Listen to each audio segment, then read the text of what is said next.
Romanian Eagle. This video is purely for entertainment and does not infringe on copyrights or laws. The rights to the novel and image belong to the original author. We do not claim ownership.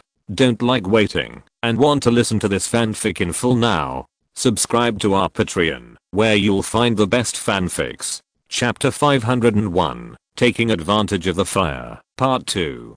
When the meeting was about to end, Edel said to several important ministers in front of him, the Prime Minister, the Marshal and the Chief of the General Staff, stay point. After everyone else had left, Edel looked at the three left behind and asked Admiral Friet point what happened to the contact with the German military. Can the negotiations be resumed? Faced with Edel's inquiry, Admiral Friet, who was in charge of the matter, looked at it and replied, Your Majesty, Sickert has no objection at present, and other German officers either agree or choose to acquiesce. Point after hearing Admiral Friet's words, Edel said with a little joy on his face, so, this negotiation will start soon. Point it should be. Point what Edel and Friet were talking about was a new military cooperation with Germany. Romania had mentioned it to the national military before, but it was not long after the end of the war, and Romania was still a former enemy, which made Sickert and others unacceptable, so they died without a problem. However, at a deeper level, there are also those who have trained their apprentices, but it is not appropriate to beat their masters in turn. Of course, distrust was also the reason why the Romanian attempt failed. So how does the military plan to cooperate with Germany this time? Edel has a new question for Admiral Friet. In the face of Edel's inquiry, Admiral Friet took out a document and handed it to him. This is a cooperation plan made by the General Staff and the Army Department. Please take a look at it. Facing the plan jointly made by the two military leaders, Edel was also full of interest. After he took over the plan, he began to read the contents. The first is on the staff. Roads and roads have close exchanges. For the division of theaters, transportation planning, troop transportation, and even campaign planning, both countries will send their own elite staff teams to exchange and learn from each other. In addition, the two countries will also exchange views on the division of staff, the allocation of troops, and the training of soldiers and officers. It can be said that this is an exchange between the two countries' militaries to learn from each other's strengths and weaknesses. This is much better than the first generation of exchanges, when it was entirely the German army training the Romanian army, and now at least Romania can cooperate with it on an equal footing. Because of the dilemma that Germany is currently prohibited from owning the development and construction of weapons, warships, and aircraft, Admiral Friet also proposed that Romania can cooperate. As for how much funds and personnel each will contribute to develop new technologies, there is no specific writing in the plan. However, I believe that, as long as the German side is moved, then this will be much easier to handle, but the situation is still unknown at present. At present, the military's most urgent need for Germany is in the navy. Because Romania owes too much before, it urgently needs help from Germany. One is a private acquisition, and cannot be compared with official cooperation. It was also after the end of the First World War that the proportion of the Navy in the introduction of Romanian military technology and equipment had an absolute advantage. Are these terms too many? After Edel read it, he asked Admiral Friet. Because Edel saw that there are hundreds of clauses for cooperation that have been listed so far, covering all aspects of the military. From Edel's point of view, this kind of cooperation looks more like the cooperation of two allied armies, and it is absolutely impossible for Romania to have the slightest link with Germany in this regard. Besides, Romania has an idea in this regard, and it is impossible for the German army to agree to it. Your Majesty, these terms are not many at all. Besides, at present, they have no other good choices besides our country. It was Marshal Priest who answered Edel's question. Of course, he also knew where the question the king was referring to, and gave the answer. It is obvious that the expansion of cooperation with the German military should be promoted by Marshal Priest, and General Friet also played a role in promoting. Under the circumstances that the two military executives are optimistic, Edel does not intend to raise objections. In fact, the two military bosses are of course aware of the concerns raised by the king. But this kind of opportunity is rare, and they don't want to give up such a good opportunity. Anyway, give it a try. What if the other party agrees? As for Edda, after listening to Priscian's explanation, he turned to Prime Minister Caraccioli and said, "We are negotiating with the German military and government. I think it is best to send someone with weight to negotiate. At least we can let the other side feels valued. Please rest assured, Your Majesty, I will personally lead someone to discuss this matter." His Excellency the Prime Minister also heard the words of the king very clearly, and it is best for him to take the lead in this matter. Caraccioli knew that this was His Majesty's guarantee of his status, because the government reformed him and offended many people before, so he needed this credit to stabilize his ruling foundation. Point of course, Edel left them, not just to discuss military cooperation and negotiation matters. After he glanced at the three people in front of him, he said, "I have the idea of conducting state visits to major countries in the world. What do you think?" When Edel suddenly appeared and wanted to visit the world, the three people present were stunned. You must know that Edel has only visited twice, that is, Austria-Hungary and Germany once each. No matter what other important things happened, he was in the country, which made many people think that His Majesty should not like to travel. In fact, this is their misunderstanding of Edel. In the early 20th century, the world was so chaotic that someone could turn against you at any time. Not to mention the Ferdinands who sparked the World War. The assassination of European monarchs at the beginning of the 20th century was much higher than in other periods. So there is nothing to go out for a walk. Maybe a deranged person wants to make big news. Your Majesty, I don't know which countries are you visiting, as the Prime Minister, Caraccioli asked first, and his words were also what the two military wanted to ask, so the three of them all waited for Edel to give an answer, unlike the three who could not have been wrong. Edel faced Caracioli's questioning and put out the country that was currently preparing to visit. Only then did they find out that the king was planning to visit the world around the world.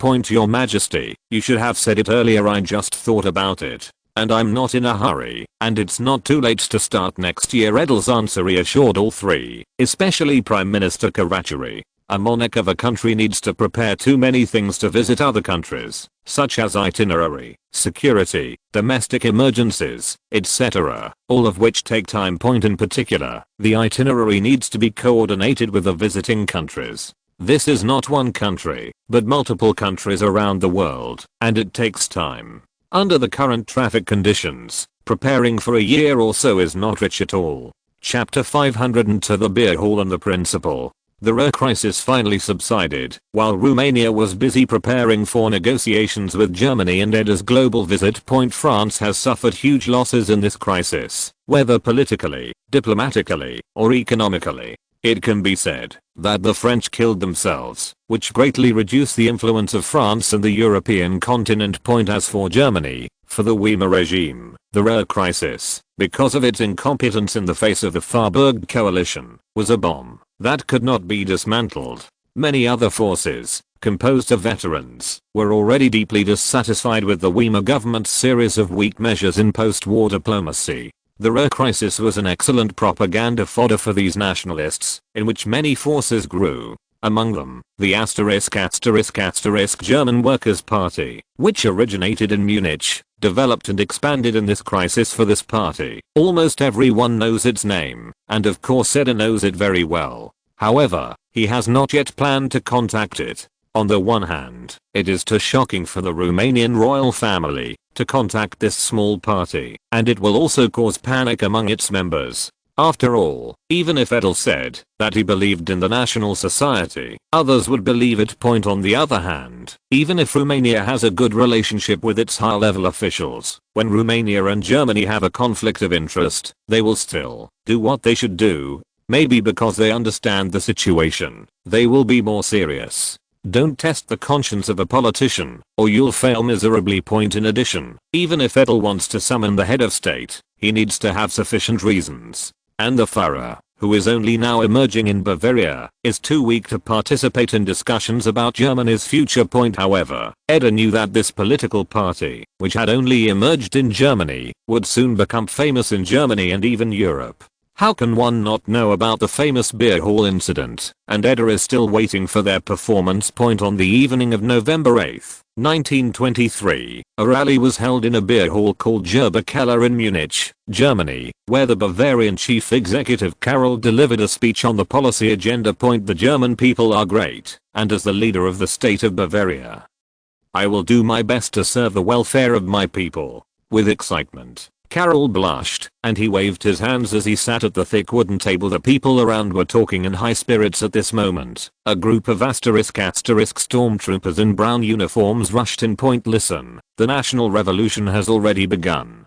Don't try to escape from here. More than 600 armed people are guarding the outside. If you want to escape here, it's just a senseless sacrifice. You just need to keep quiet, otherwise. A middle-aged young man came out of the stormtroopers. With a fierce look, he raised the gun in his hand and fired a shot at the ceiling, then looked up and said, otherwise, I will use the machine gun and you will have countless holes in you instead of one. This man is Hitler. He advocates power, and the leap from a bum to the leader of the Communist Party is enough to show his thirst for politics. On the other hand, France and Belgium sent troops to occupy Germany's rare industrial zone on the pretext of Germany's failure to pay reparations on time, and Germany was plunged into chaos at this time. Hitler stepped onto the stage of history, and the seizure of Bavarian state power was the first step in his action. Because Mussolini's seizure of power in Italy a few months ago gave him enough confidence, the chaotic situation and the dissatisfaction of the people with the government seemed to be the perfect time to seize power, and it was obvious that he had been preparing for a long time. I tell you that the Bavarian state government and the national government have been overthrown. The interim government has been established.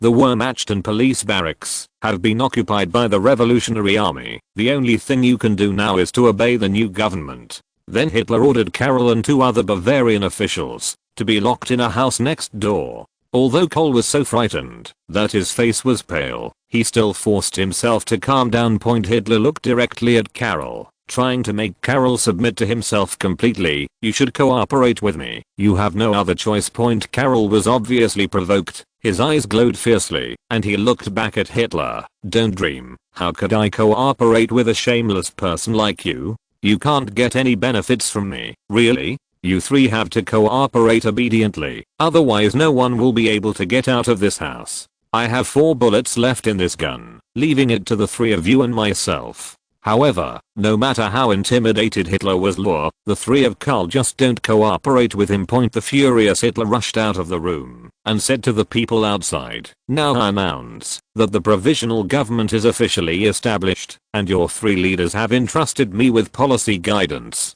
We will march to Berlin tomorrow to establish nationwide temporary government. People were fooled by Hitler's lies, and some even cheered. At this time, General Ludendorff, who was quite famous in the German army, came to the beer hall, and he was also one of the prominent figures who had been deceived by Hitler. Ludendorff patiently persuaded Karl and the others, and finally forced the 3 of Karl to agree to cooperate with Hitler. Just as Hitler was excitedly planning to attack Berlin, it was reported that the German gendarmerie was searching for him everywhere, and Hitler knew that he had been tricked by Karl. However, Hitler did not give up. He decided to march on the streets the next day. He believed that there would be more support from Germans the next morning. After 11 o'clock, 3,000 Hitler's partisans gathered again outside the beer hall. The unfettered procession, led by Hitler, Göring and the famous General Enrique Ludendorff, headed towards the center of Munich. They were stopped by police on the way, and Göring jumped out of the crowd and threatened to kill the hostages he had held the previous night. The police had to get out of the way and let them keep going. But as they were about to assemble from the narrow streets to Munich's spacious Opera Square, they were once again stopped by the police. Don't shoot, shouted one of Hitler's bodyguards. Here comes the Honorable General Ludendorff. But this time they failed to get the police out of the way, and no one knows who fired the first shot. But it was after this shot that bullets were fired on both sides. Göring was shot in the thigh and calf. Hitler pressed his body tightly to the pavement, and he was uninjured. In this conflict, 16 rioters and 3 policemen were killed. As for Hitler, he was also arrested by the police 2 days later at Hanf Stangler's country house in Northern Point. The beer hall riot was essentially a failed coup d'etat, a manifestation of Hitler's early political immaturity. However, Hitler was a great figure in the end. He summed up the lessons of this riot. The lack of military support was his biggest shortcoming in this riot. Next, he needs to spend enough time to get his support, and he has enough time and patience to wait. The riot, which was quelled in just 2 days, did not attract the attention of other countries. But for Edel, he knew what it meant. Now he needs to think about his future dealings with the National Socialist Party, but maybe he can do something small before that point. While Edel was thinking about the future relationship with Dro, in Constanta, a group of people with oriental faces were inspecting here. You see, these Romanians have developed a small country into a strong country in just over a decade, which is the goal of our three people's principle standing at a high place. And looking at the Volkswagen factory in front of him, Principal Chang, who has not yet become the principal, sighed and told the others around him what he thought. Most of these achievements were obtained by the Romanians exploiting other ethnic groups, and we communists would not do such shameless things. Shending, one of the earliest members, said indignantly, looking at the factory in front of him. And his rhetoric was obviously recognized by the same organizations. Angtelo. Yes, a country like Romania developed by exploiting surrounding countries will not be recognized by the people of the world. Seeing that both of them had expressions that were incompatible with Romania, Principal Chang certainly knew the reason. Isn't it because the Soviet Union was beaten by the Romanian army? It is necessary to make it so high-end online. However, thinking that the agreement with the Russians has just been reached, I still follow them. Romania is indeed doing these things wrong, but as the old saying goes, three people must have my teacher. The Romanian country has advantages that we can learn from. For example, they reorganize their army to defend their country, which is worth a study. When Principal Chang said this, he couldn't help but sigh. They have been unable to control their own army before, so they have been unable to gain a foothold for all these years. And the husband finally realized this, so he made his move to go north to Russia. That's right, the group of them is Dr. Sun Yat-sen's visit to the Soviet Union, and President Chang is the head of the delegation.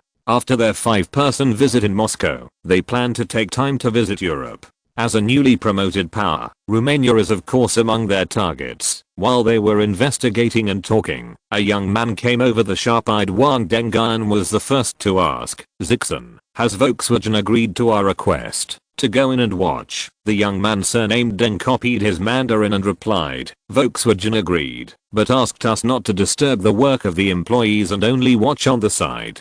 Chapter 503 Prepare to travel. Edel is not clear about the meeting between the principal and the young man surnamed Deng in Romania. Now he is concerned about Romania's economic development. And time slowly passed 1924 in this kind of attention. And by March, government work began to get busy, because preparations for King Edel's travel visit were already in full swing. In the palace, Queen Mary, as his wife, was watching the female officer directing the items that the servants were preparing to travel. Edel quietly walked to her side, suddenly hugged his wife's waist, and said in her ear, "Queen, why are you so bored watching the servant pack his luggage?" Queen Sophie Mary, who was hugged by Edel, looked at her husband shyly. "Let go, everyone is looking so embarrassed. What are you afraid of? Don't they have an opinion on this? I find your waist is still so attractive." Edel's last words were whispered in her ear, making Queen Sophie Mary's cheeks flush with blush.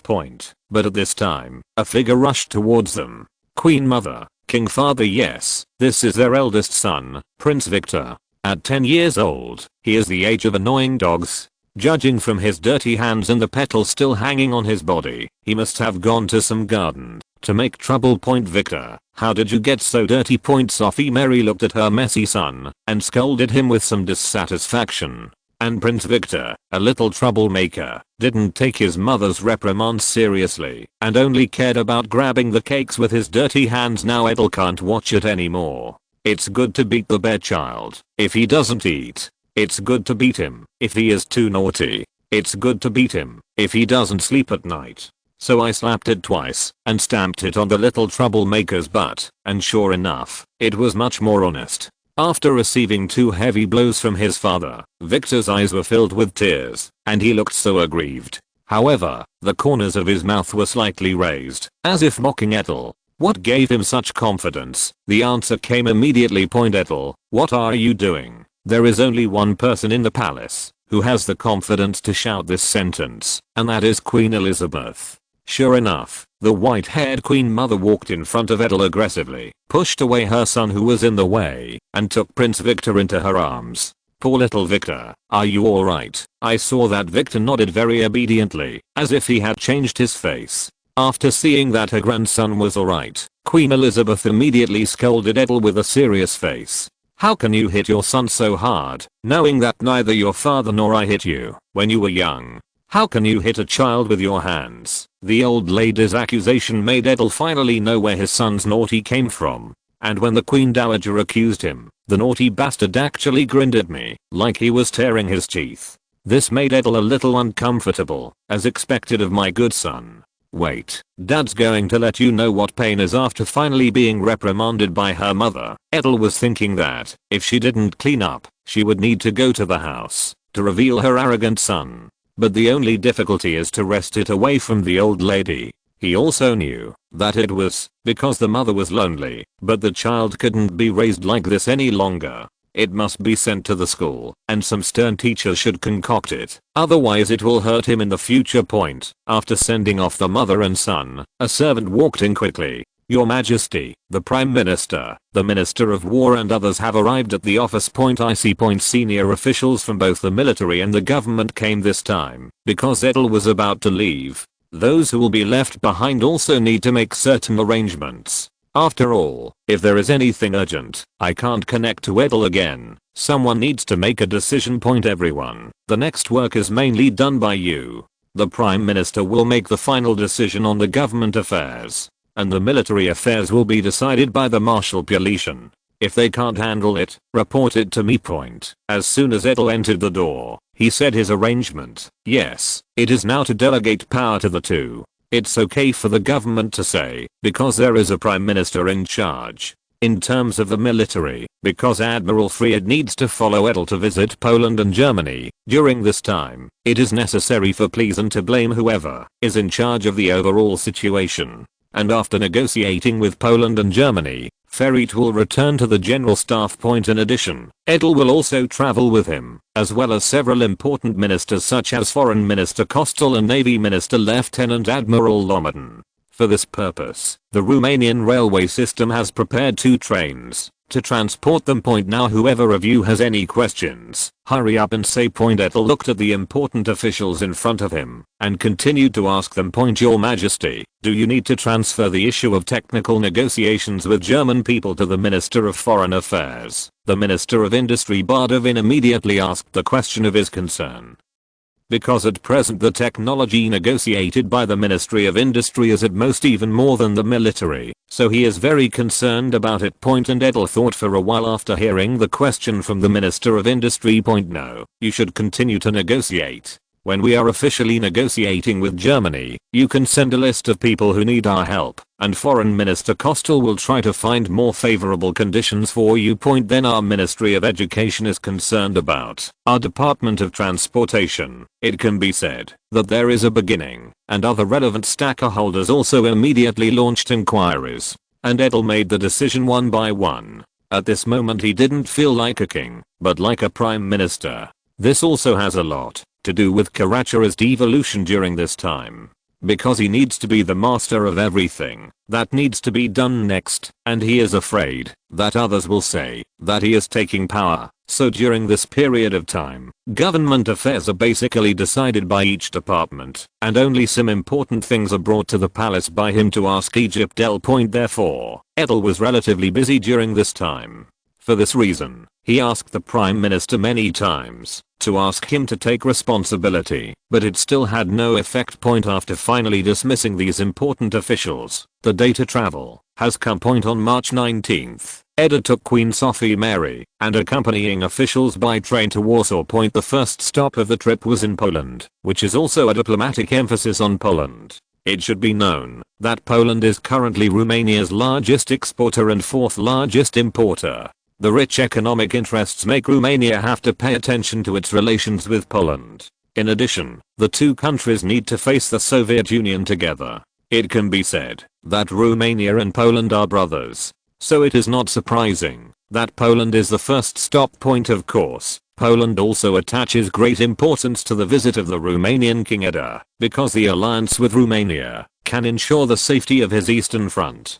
So I believe that otherwise there will be a friendly interview between the two countries. http://t/80259/ Mobile version reading URL. Yahoo Bookstore is a source-changing app software for free reading, which needs to be downloaded and installed on Android phones, and downloaded and installed on Apple phones by logging into an on mainland China account. Chapter 504 Visit Poland. Romanian Eagle Text Volume Chapter 486 visits Poland. Inside Warsaw Central Railway Station today, a crowd of guards and government officials are waiting for something. Sure enough, after a while, two trains slowly entered the platform, and the officials who were waiting at this time came out one after another, and the people who were ready to welcome were also prepared. It is a person who can see the grandeur of this welcome ceremony. That's right, this is the train of Edel and his party. When the train was stable, Polish Prime Minister Grabski took his wife to the platform as the main greeter.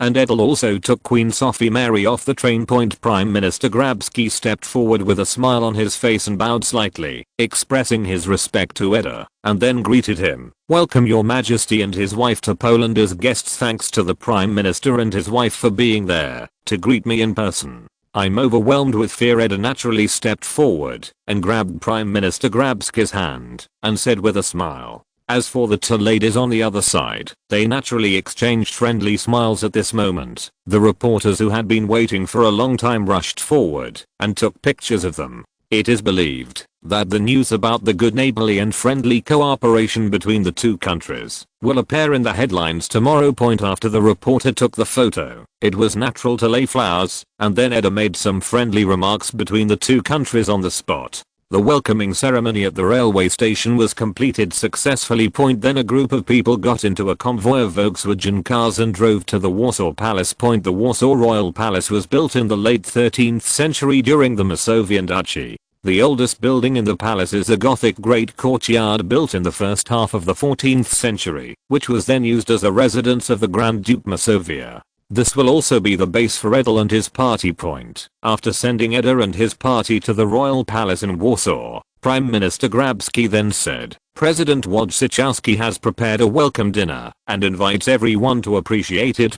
Facing the invitation of the Polish Prime Minister, Edel, who was well prepared, replied politely, "Thank you for the hospitality of your government. We will definitely attend on time." Prime Minister Grabski left with a satisfied answer. And Edel looked at the entourage behind him and told them, "Everyone, go to rest first, and also attend the Poles' welcome dinner in the evening."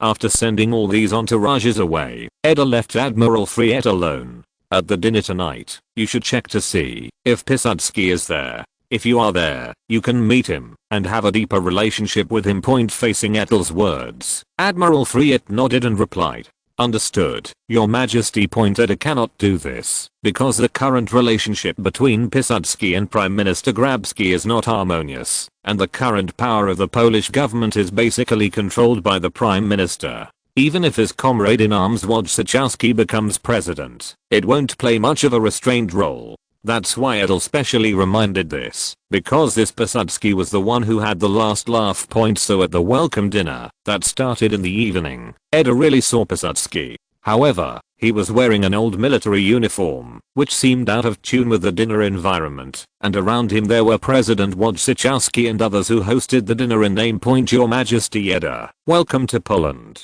On behalf of the Polish people, I welcome Your Majesty's visit here.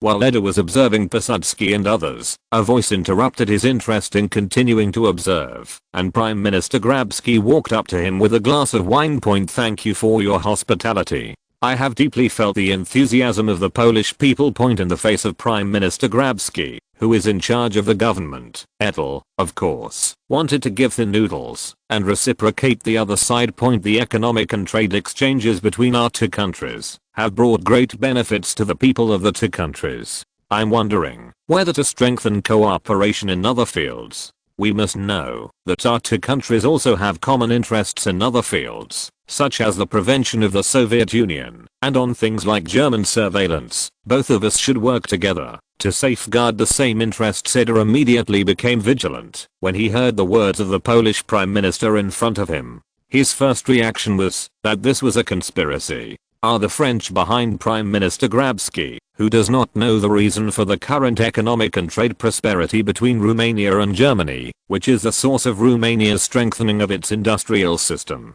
At present, Romania is a German-style industrial standard, and it is against Germany, who supplies technical equipment to itself. So in the face of the Polish Prime Minister's words in front of him, Edel had no choice but to die. Sorry, our country has already struggled to deal with the Soviet threat in the East. At present, there is no extra energy to deal with the complicated situation in Central Europe. In the face of Edel's already resolute words, Prime Minister Grabski still does not give up. I can understand your Majesty's situation. We don't need your country to put a lot of energy into Germany. We only need your country to make a statement. This will further consolidate the friendship between the two countries and the economic, trade and military cooperation. Prime Minister Grabski's words made Edel feel like he had eaten a fly, who he thought he was, dared to direct Romania's diplomatic strategy. Edel forcibly endured the unhappiness in his heart and replied coldly, "Of course our country hopes to strengthen economic, trade and military cooperation with Poland, but at present we have no way of coordinating with your country on Germany's attitude."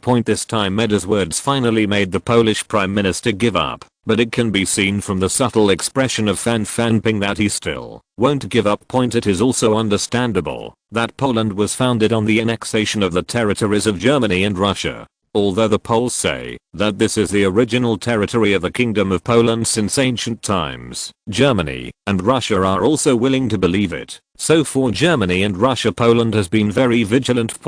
Now that the Poles have finally found a strong ally at a considerable cost, there is no reason why they don't want to catch a sheep and pluck its wool, which is why Prime Minister Grabski's remarks above point, because at present the Poles have concluded that Romania needs Poland as an ally to deal with the threat of the Soviet Union. Even if it is unhappy with Germany, it will still be unhappy for security and economic and trade reasons. Of course, if Romania agrees to agree with Poland on Germany, then they will make a lot of money. First of all, they are equivalent to finding a complete military ally. In addition, Poland will have more confidence to ask for more benefits when negotiating with France on the German issue. After all, the two countries combined have surpassed France in terms of population and territory, and there is a gap between them in terms of military and diplomacy. Unfortunately, their plans were rejected by the Romanians, and Edel and his party waited until the end of the dinner in the mixed taste.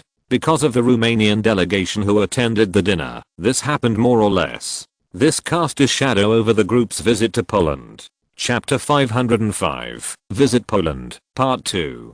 The Romanian Eagle, Volume 487, visits Poland at the Toldover barracks outside Warsaw, where a military meeting between Robo and Robo is about to begin. Salute. With a slogan, the Polish soldiers standing upright immediately gave a uniform salute. Accompanying the military salute were two bigwigs, Piłsudski and Farit, who walked slowly past the soldiers. Polish soldiers are good looking. I can see from them that they are disciplined and brave. Admiral Farit, who passed by, praised the Polish soldiers. Your Excellency is overrated. The ability of the Romanian army has been shown vividly in the previous war. There is still a gap between us and you. Facing the praise of Admiral Farit, Piłsudski did not feel much complacent. He has seen the strength of the Romanian army with his own eyes, and the Polish army is still far from it. And this meeting with the Romanian Chief of Staff, General Farit, is also to strengthen the strength of the Polish army. Where it is not difficult for the Polish army to surpass us under the leadership of Your Excellency. The two briefly talked to promote personal feelings, while other officers followed into a spacious conference room.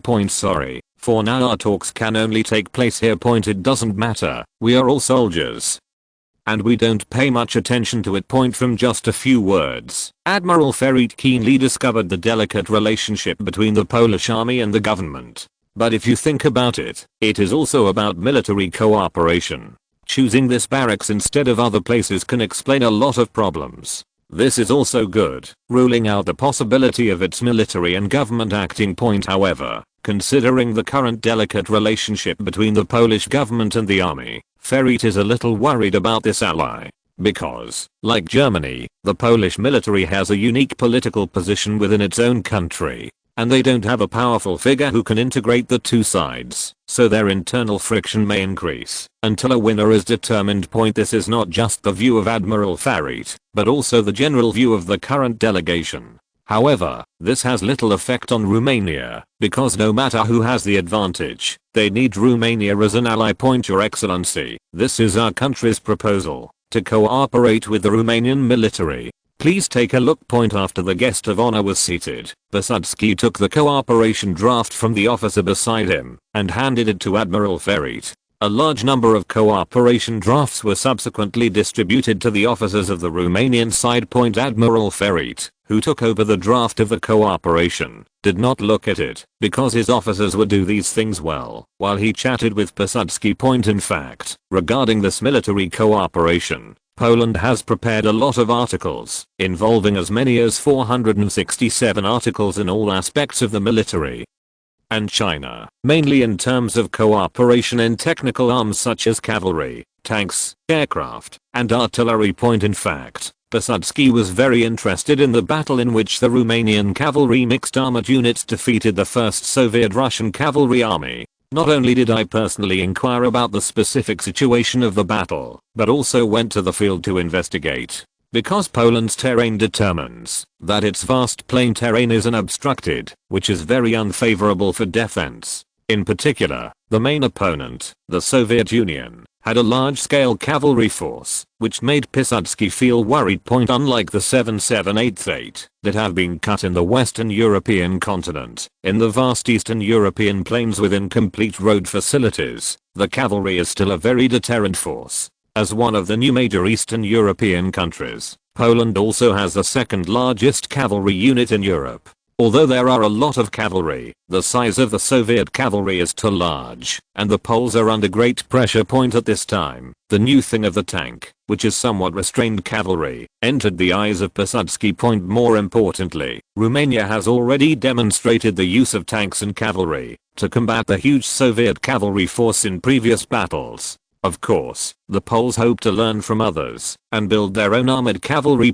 True, what the Poles learned in that battle was armored cavalry. In the view of Polish officers, mixing tanks and armored vehicles with cavalry can not only solve the problem of insufficient cavalry ability to attack fortifications, but also solve the problem of fighters following, which is simply the best of both worlds. As for the Romanian armored brigades that centralize tanks and armored vehicles, in the eyes of the Poles, it is purely wasteful. The use of the armored brigade alone is too large and inflexible, and it needs to temporarily deploy other troops to show its powerful combat effectiveness. This is too complicated to use, which is not conducive to daily combat use, and can only be revealed at the moment of decisive battle. According to Poland's practice, it is to set up an armored battalion under the current Polish cavalry brigade with 21 tanks as an assault force. This kind of preparation will play a huge role in small-scale battles, and the military cooperation negotiated with Admiral Ferit this time is the plan to learn the use of armor from Romania. Moreover, in order to ensure the smooth learning, Poland also plans to introduce the Jackal 3 tank from Romania as the vehicle of the armored cavalry brigade. In addition to equipping the armored cavalry brigade with the Jackal 3 tank, the Poles also equipped it with a large number of Renault F-17 light tanks. However, unlike the Jackal 3, which needs real money to buy, the Renault F-17 is basically military aid sent by Britain and France. In order to ensure the combat effectiveness of the armored cavalry brigade, the Renault 17 will only be equipped with one light armored company, and the other company will be equipped with Jackal 3 tanks. According to this plan, Poland will introduce nearly 100 Jackal 3 tanks from Romania. However, this is not a white introduction. The tank drawings of the Jackal 3 will also be handed over to Poland. In addition to this, Volkswagen will send people to instruct Poland to build its own tank factory to produce its parts and whole. This is only part of Poland's military cooperation draft on tanks. In fact, this cooperation plan is that Romania will cooperate with the Polish military in many aspects such as tanks, armored vehicles, aircraft, as well as staff and logistics, that Romania is currently proud of. Of course, the Polish military did not let the Romanian military cooperate in vain, and a large amount of weapons procurement funds will be transferred to Romania. And Poland also has some things that interest Romania, such as the use of cavalry skills in addition to the discussions between Admiral Ferit and Piłsudski about military cooperation between the two countries. Poland has also signed several agreements with Romania, mainly to strengthen cooperation in energy, trade and other aspects. In addition, the concern of the two countries for their expatriates was also the focus of the talks.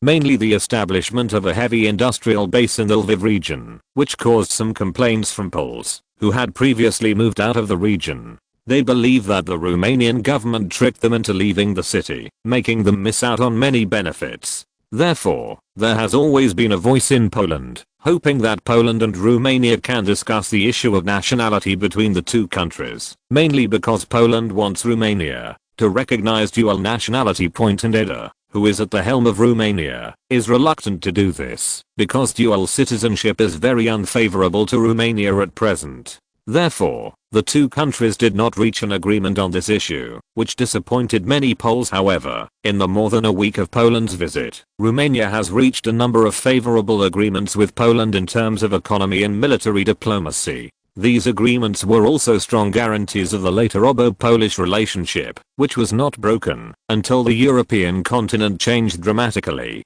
If you're listening to this novel on a channel other than Fanfic World, it means they downloaded and uploaded it without effort. We cordially invite you to visit our channel, Mundo Fanfic Novelos. There you'll find the original version of this story and you can explore many other novels of various genres. We're waiting for you to immerse yourself in a world of incredible novels. Chapter 506, Visit to Germany, Part 1. After their visit to Warsaw, Edel and his party took a special train all the way westward into Germany. Unlike Poland, which appears to be more peaceful, many people in Germany are looking for something in the wilderness in shabby clothes, and this phenomenon caught Edel's attention. Your Majesty, this is the difficult German people looking for firewood and food. An attendant working in Germany then explained to Edel. His words aroused the curiosity of Queen Sophie Mary. Isn't it that the crisis has been resolved? Why are so many people living so difficult? Edel can answer his wife's curious inquiries.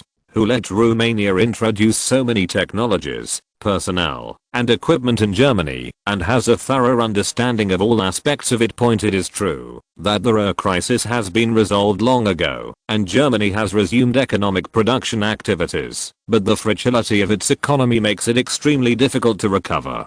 Take unemployment, which hit 6% last year in Germany amid the crisis. The crisis has been resolved, so this year should be much better, right? I'm sorry that the delayed economy has caused the unemployment rate to increase instead of decreasing. The current unemployment rate in Germany has reached 5%. Millions of people are out of work and rely on handouts to get by. But the German government itself is very poor, and what to feed the appetites of millions of people, let alone the families behind it. Therefore, this visit to Edel is highly valued by the German society, because Germany's trade volume with Romania currently occupies the first position in its exports. At present, the German government hopes to continue to expand the scope of this trade, and they regard Romania as a panacea to solve the current German economic difficulties. So, when the Romanian delegation arrived in Berlin, a grand welcoming ceremony unfolded in the train station. German President Friedrich Ebert and Prime Minister Wilhelm Marx came to the scene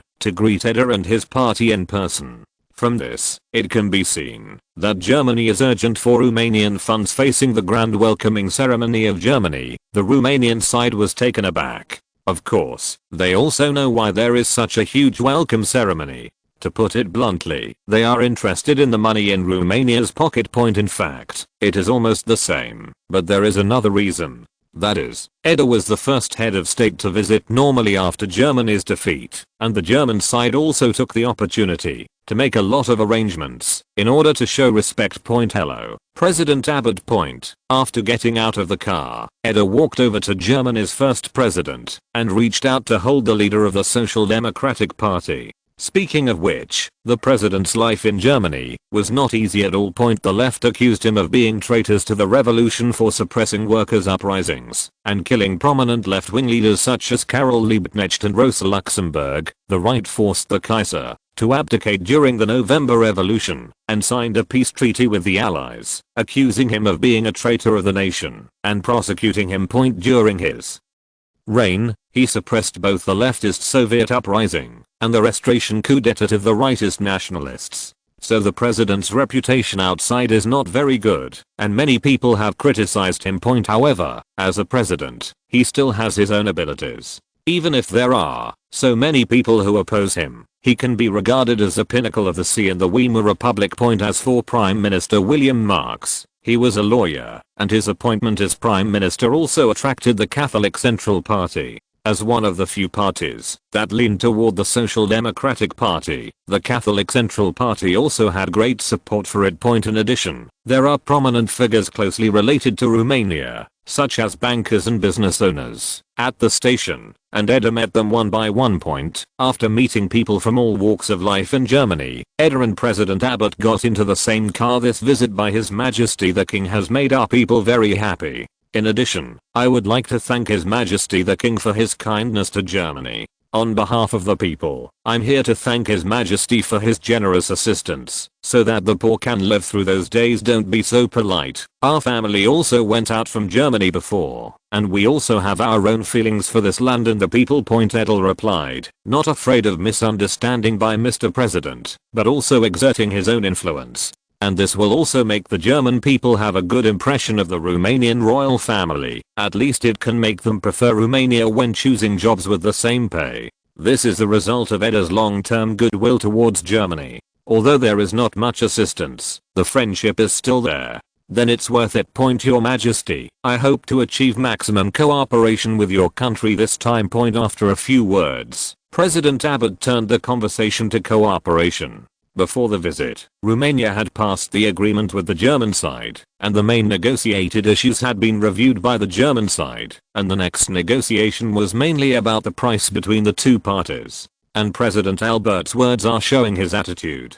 He is happy to see the cooperation between Germany and Romania. In fact, President Albert was the only one who wanted to express his attitude. At the welcome dinner later, people flocked to the Romanian delegation. Of course, those who had a good identity chose to take the opportunity to meet Edel and have a few words. And if the identity is not enough, of course, you can only choose Foreign Minister Kostel or Chief of General Staff Fleet to talk to. Therefore, at this welcome dinner, the Romanian delegation could not resist the enthusiasm of the Germans. Your Majesty, this is Mr. Juncker. The Junkers aircraft company he founded now occupies a considerable position in the world's air transport industry, and he also produced the world's first passenger aircraft called the F-13. Edel looked at the 60-year-old man who was walking towards him and tidied up his clothes, and a servant was introducing him to the life story of the person who came to him. For Edel, the name Junkers, in addition to the Junkers nobles, is the Junkers aircraft factory, the maker of the famous transport planes and Stukas in World War II.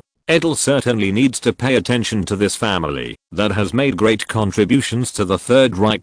I saw Edel smiling, took a step forward, stretched out his hand and said, "Good evening, Mr. Juncker." Old Juncker, who was taken aback by Edel's actions, quickly stretched out his hand and replied, "Good evening, Your Majesty the King." It is really admirable that your company can take the lead in seeing the opportunity and produce the world's first passenger aircraft. I believe that under your leadership, Junkers aircraft will be sold all over the world. Edel's praise made old Junkers a little moved. Is his broken plane company really that good? To know whether he chose to meet the Romanian king just now, old Juncker hesitated. The reason for his hesitation is that the company is too small, and it is a question whether the total assets can exceed $500,000. And who were the people who met the Romanian king before? The Krupp family, the Bayer family, the Morza family and other famous families. These people are at least large corporations with tens of millions of dollars, and Junkers is completely unqualified compared to them. However, what finally made Juncker take this step was his demand and desire for Romanian capital and technology. Because the Henry Condor Aircraft Factory has newly developed a 410 horsepower aero engine. This aero engine has extremely low fuel consumption and is very suitable for use as a transport model. And the old junker also needed to get funds from the Romanians to expand the scale of his company, so in the end he took a firm step, and Edda's words made the old junker feel that this decision was a wise decision point. Although I really wanted to tell Edda about his grand goals on the spot, but looking at the people standing next to Edda, I knew that if I entangled too much, it would be quite rude. So old junker, who knew that time was limited, immediately took the time to speak. Thank you, Your Majesty, for your interest in our company. If you have the opportunity, I hope Your Majesty can come to visit our company. This is my business card, so I won't disturb Your Majesty. http://txt/80,259/ Mobile version reading URL. Yahoo Bookstore is a source-changing app software for free reading, which needs to be downloaded and installed on Android phones, and downloaded and installed on Apple phones by logging into an on mainland China account. Chapter 507, German Visit, Part 2. The saying that time is money received considerable recognition between the Romanian delegation and the German representatives from all walks of life. So on the second day after the dinner, the topic of cooperation between the two parties started. In a conference room of the government building, a Romanian negotiating delegation composed of high-ranking officials such as Foreign Minister Kostel is working with government officials headed by German Chancellor Wilhelm Marx, mixed with German big capitalist factory owners and others delegation, to discuss matters concerning cooperation between the two countries. Everyone in this discussion and cooperation, we hope to achieve mutually beneficial results. So here I wish both parties a happy cooperation in advance. Edel, the monarch of a country, was the first to express his expectations for this negotiation. And German President Albert then said the same thing, and the discussions on cooperation between the two countries began like this. In fact, Edel only showed up during the first negotiation, and then left it to the government and the military to negotiate. Because in the general direction, Germany and Romania have no conflict of interests at all, and there is a good complementarity between the two countries. Romania needs German technology and equipment, Germany needs Romanian funds and agricultural products, and Romania has the ability to cover Germany's secret research. The two countries are a perfect match. And after arriving in Berlin, the attitude of the German side also reassured Edda. Now that the cooperation between the two countries is going well, Edda's itinerary has other arrangements. Sigmaringen Castle is located in the heart of Baden-Württemberg on the German-French border. It was originally the government seat of the Hohenzollern Sigmaringen counties, but is now the private property of the family and the old King Caroli place of origin. As a side branch of the family in Romania, Edda has no reason not to visit Germany this time. In fact, he is currently visiting Sigmaringen Castle under the leadership of the Patriarch, Prince William. This is my uncle's original room in Sigmaringen Castle. It has been kept since he went to Romania. Except for the fire in 1993, someone will take care of it at other times, and it has always been arranged according to his habits. The grey-haired Prince William took the Edels to the room where his father Caroli used to live, and explained to him the origin of this room. Thank you, cousin, for the reception. My father has always been fond of Sigmaringen Castle, but unfortunately, there are so many domestic affairs that I haven't had the opportunity to come back to see it. Edel stood in the room where his father stayed and told his cousin Prince William that his father regretted not being able to come back. Of course, how much of this is Caroli's meaning and how much is his polite words, only God knows. Moreover, Edel felt that there was a big age gap between himself and this cousin William. One was in his 30s and could be said to be vigorous, and the other was an old man with grey hair and twilight. But who can blame it? Who called Edel born so late? After examining the room where his father lived, Edel went out. In fact, the main reason is that there is nothing to see in it. They are all ordinary room layouts, and there is nothing out of the ordinary. When the Edels and Prince William toured the castle, a commotion caught everyone's attention. A young man yelled at the castle after being blocked because he wanted to enter the castle. Prince William, who is the owner of the castle, scolded him secretly and then invited the housekeeper to give him a few words and then let him deal with the matter. Edel, who saw everything in his eyes, asked curiously, "Who is this person? Seems to be familiar with the castle." "Yes, this is my nephew Karl, a person who likes to live the most. We don't care about him." Seeing that Prince William doesn't like to talk about his nephew Karl, Edel naturally doesn't pay much attention to him. This Karl is the eldest son of his cousin Ferdinand, who is simply notorious in Europe and the history without him. It's him who loves beauty and doesn't love Jiangshan, and he's still abusive. In addition, inheriting the throne from his son makes him the second person in Europe. But Edel didn't know all this, who made him unfamiliar with Romania's previous history, so he didn't feel too much about it. In addition to visiting the castle, Edel also stayed here that day. So at dinner that day, the main members of the Hohenzollern Sigmaringen family had dinner with the Edels. Cheers. May God bless this land. Old William, the patriarch, raised his glass and said a blessing. Cheers. Facing the hospitality of Patriarch William, Edel naturally also gave face very much. In fact, the Romanian Hohenzollern Sigmaringen family, where Edel is currently located, can be regarded as a new family. It's just that Edel, a guy with red Oriental thinking, is a little bit unfamiliar with the aristocratic system in Europe, so he has no intention of taking care of his family, so that at present the only members of the royal family are the Edel family. Of course, in addition to Edel himself, there is also the reason why King Carol is his only son. In the original history, the Romanian royal family was able to develop and grow, except because the old king had no sons and could only choose his own nephew, so that other family members took this ride and grew rapidly. Facing Edel's visit this time, old William also had plans to think of his help. After all, Germany is already a republic.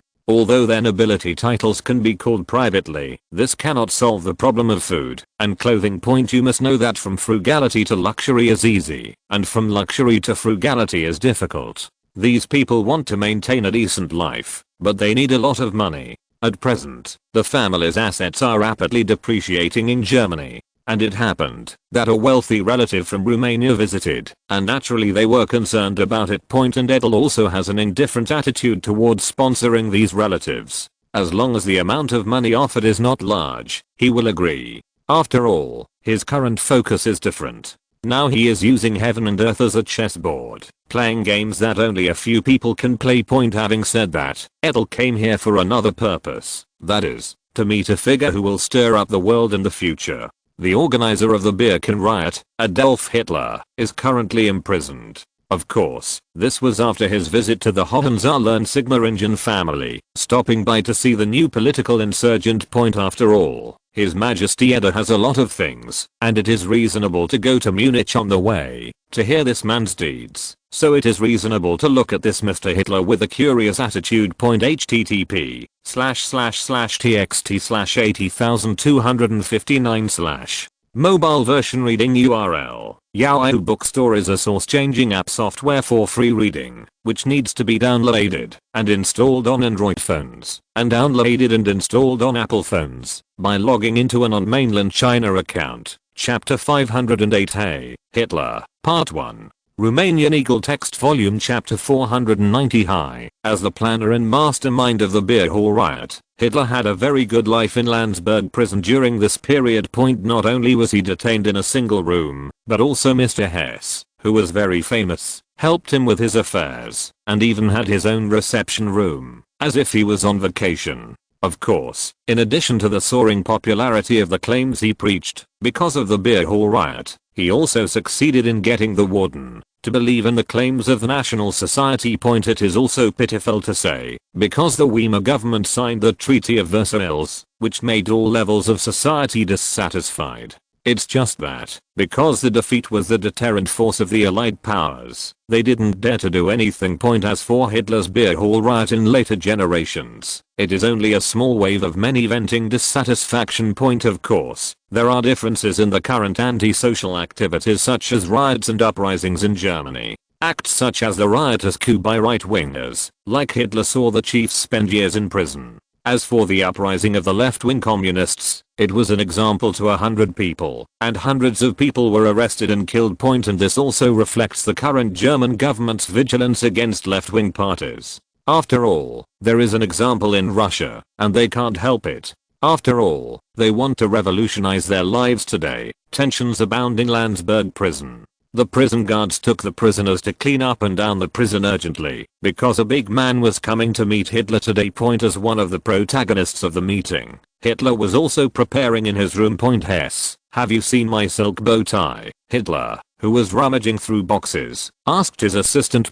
Isn't it in that blue wardrobe before? Hess, look at how I dress up. Hess, judging from Hitler's constant questioning of assistant Hess, he was a little nervous. It's normal to think about it. He's just a little guy who just led the riot in the beer hall, and he's not the helm of the Third Reich later. It's just right to be nervous. After all, what he is about to meet is a monarch of a country, and he is also a real monarch of a powerful country. Yes, this person is Edel. For him, it is very simple to summon Hitler, who is still a small person, because the German government will not make Edel unhappy because of this small person who is imprisoned. However, in order to attach importance to the future head of state, Edel is reluctant to let it affect his image.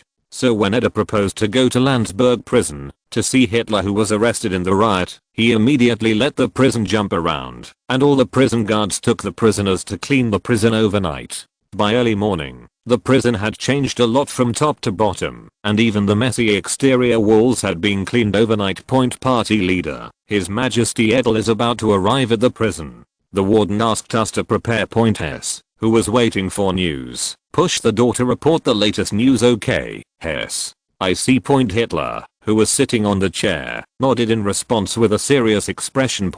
While Hitler was waiting anxiously, the motorcade carrying Edel slowly stopped at the gate of the prison, and the prison management and the warden who were waiting at the gate immediately greeted him.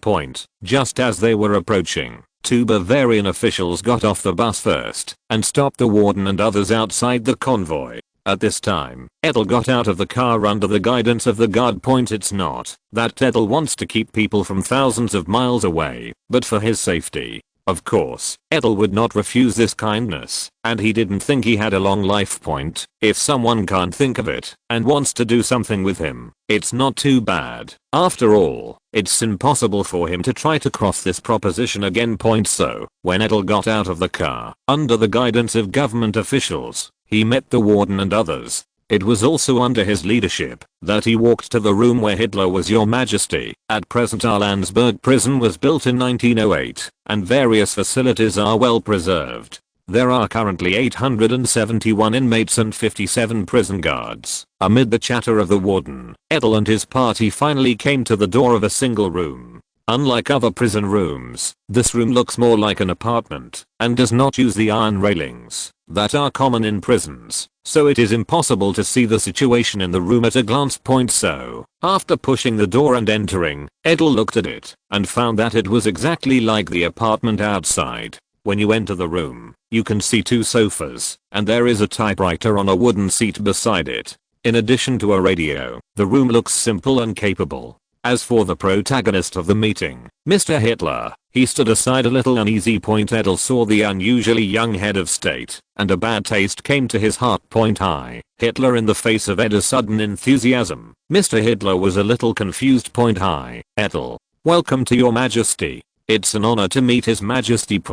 But Hitler responded quickly and answered very appropriately. As expected of the future leader. Edel saw it very clearly. Before he spoke, the young Hitler was still a little nervous, but after he spoke, he calmed down immediately. Moreover, the way he greets himself is also quite decent. It can be seen that the young head of state belongs to the type of people who are flexible and quick to respond. I'm also very happy to meet your excellency. Of course Edel is not bad, and it can even be said that he knew himself better than Hitler. After all, he has been thoroughly studied by later generations, and he is even clear about the changes in his thinking during a period of time. So this is also the reason why Edel does not intend to interfere with its development. After all, it would be troublesome if it is replaced by someone who is not familiar with the situation. Point in this meeting was also because Edel needed to see Hitler in person in order to make an assessment for the future. So he had to come. Point when Edel met Hitler, no one but a few people entered the reception room. In addition to the small size of the reception room, there is also the honor of Edel. Among them, Hitler was an assistant besides himself, Hess. As for Edel, he took the captain of the bodyguard, and the German government did not send anyone to participate. So when the two parties sat down, Edel was the first to speak. Mr. Hitler, I have learned about your views in Munich before. For the current Germany, your views are still very attractive. I think your party will become a new force in German politics. Chapter 509 Hi, Hitler, Part 2. Thank you for your Majesty's attention to our party. I believe that in the future, our party will be as yours said. In the face of Edel's words of encouragement, Hitler himself knew it more clearly. At present, he is most concerned about the lifting of the ban on the Communist Party, because the Communist Party was banned by the government, because of the beer hall riot. Of course, Hitler, as the leader of the party, was very anxious about this, but he was currently imprisoned in prison and there was nothing he could do about it. And this meeting with Edel is a rare opportunity for Hitler, at least to ensure the cohesion of the Communist Party. Let the party members see hope, which is very important to the current Communist Party. Speaking of which, the Communist Party is now well known in Germany, but it has been severely damaged by the government's ban. Although his proposed approach has good appeal to the public, it is nothing more than a small Bavarian party. The current situation in Germany is relatively bad. Although I'm the king of Romania, I also moved to Romania from the Sigmaringen family, so I also have special feelings for Germany. And your party's proposition, I think, is also a solution to the current German predicament. It's a way, but it's a bit extreme. Edel talked about his German ancestry in front of Hitler, completely ignoring his plan to stab Germany in the back in World War I. And by the way, explained why he wanted to see Hitler, and Edel's words were also in Hitler's appetite. So to the Romanian king in front of him, the future head of state replied, I'm very grateful for His Majesty's kindness to Germany. It can be seen from His Majesty's kindness in helping the German people before. It seems that Edel's personal aid made Hitler very fond of him. Before the failure of the uprising, I myself have done a very profound reflection. Before, our party's actions in Germany were indeed radical and did not take into account the actual situation in Germany, for which I, the leader of the party, bear the main responsibility. With the help of Hess, I intend to write down my own thoughts, so that all the people know that we are not thugs, we just want to change the current predicament in Germany. Edel heard Hitler's words, and knew that this was the original idea of his autobiography Mein Kampf. Of course, this book is also famous in later generations, and Edel even read it, but he didn't understand it. After Hitler finished speaking, he made a gesture to Hess, who immediately took out a copy and typed out the manuscript. Hitler finally handed the manuscript to Edel. I have heard the name of His Majesty the King for a long time. It is entirely His Majesty's credit for Romania's current strength. So I would like to ask His Majesty to see if this manuscript is suitable for the current Germany. Edel listened to Hitler's words and took over the original manuscript of Mein Kampf. Regarding Hitler's words, Edel thought he was more sincere and really wanted to ask himself for advice. At present, His Excellency the Führer is still relatively young and thinking, and urgently needs a person to help him point out the shortcomings of Germany's future thinking. And when Edel arrived, he certainly wouldn't miss the opportunity to ask for advice. After all, Edel's ability is very outstanding in his opinion, so it is reasonable to ask him for advice. Edel flipped through the original manuscript, on which Hitler not only described his life and growth process at the beginning, but the manuscript was full of thoughts on the way out for Germany. Of course, Hitler had strong anti-Semitism, and he would also write his anti-Semitism on it. Jewish claim. Judging from the original manuscript, Hitler was very hostile to the Jews, as well as advocating the unity of the Germans overall. It is a book that promotes Germans, which is still attractive to ordinary Germans who are currently lost. In the original manuscript, Hitler believed that the way out for Germany was that territorial expansion was mainly aimed at Soviet Russia in the east. To the west was the burden imposed on Germany by the need to break the Treaty of Versailles. This may also be a reflection of Hitler's approach to Germany after his participation in World War I. The reason why Hitler was hostile to communism was also closely related to the current situation in Russia and Germany. After all, in the hearts of Germans, they were backstabbed by Jewish capitalists and communists from the rear, so he was very hostile to both. From which it can be seen that Hitler was a fanatical great German ultranationalist and also a very capable man. After reading these manuscripts, Edel said, "At present, the ideas of the manuscript are in line with the current needs of Germany, but the expression is a bit radical. In some places, it is not necessary to write so blatantly, and it is completely possible to wait for the implementation in the future, and slowly make changes according to your own ideas." As for the anti-communism in the manuscript, Edel believes that there is no problem. This is in the interests of Romania, who makes Romania's main threat at present is the Soviet Union. As for anti-Semitism, please, there is no anti-Semitic country in Europe at present, but Germany has done it too blatantly.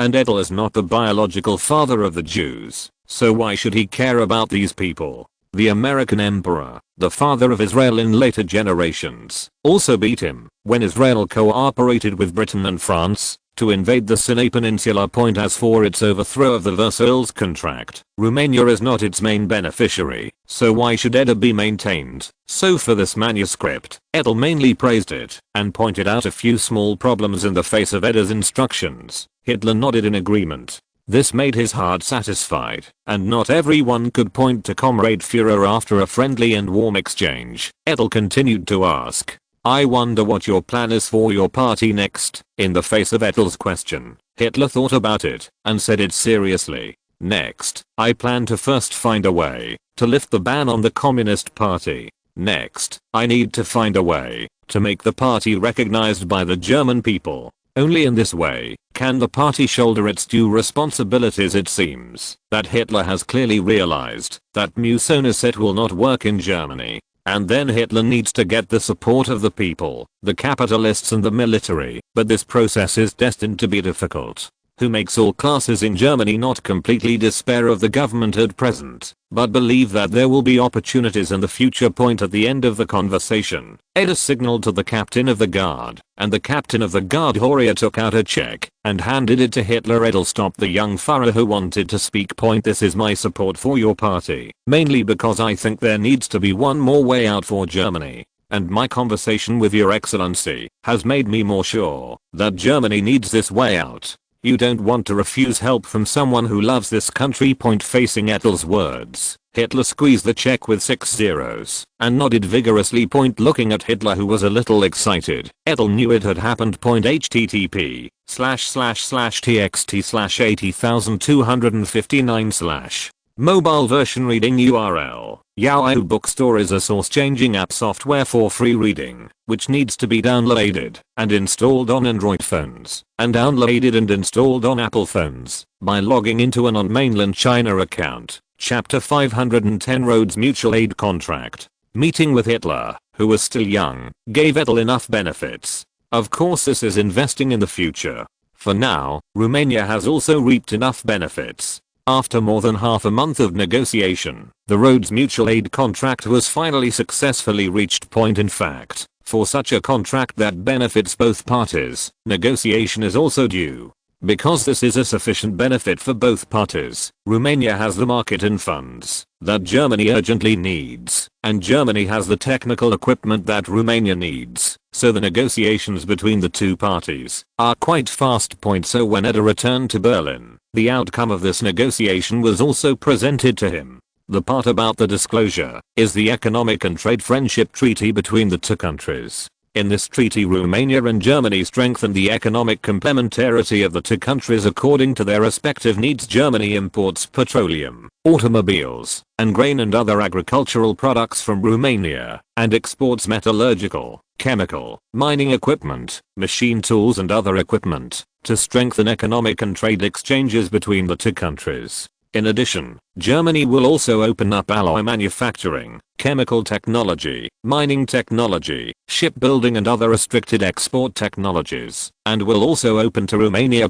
However, in order to make more profits for domestic companies, the German side insisted on using these new technologies to invest in Romanian companies. In this regard, the Romanian negotiators agreed to their request after consulting Edel, so eventually these technologies will appear in Romania in the form of joint ventures, which will also strengthen Romania's industrial base. As for giving up some profits, in Edel's opinion, it is not harmful. After all, Germany has already taken out the coffin board, so don't be so stingy. Besides, these technologies have an immediate effect on enhancing Romania's national strength. Among them is the tungsten alloy technology that Edel has always coveted. The German tungsten alloy cutter head has always been the guarantee of its excellent mechanical equipment, and this technology is equally important to Romania. If it weren't for the poor family who couldn't open the pot, the Germans would not be able to share this technology. Therefore, Edel is very satisfied with this economic mutual assistance contract.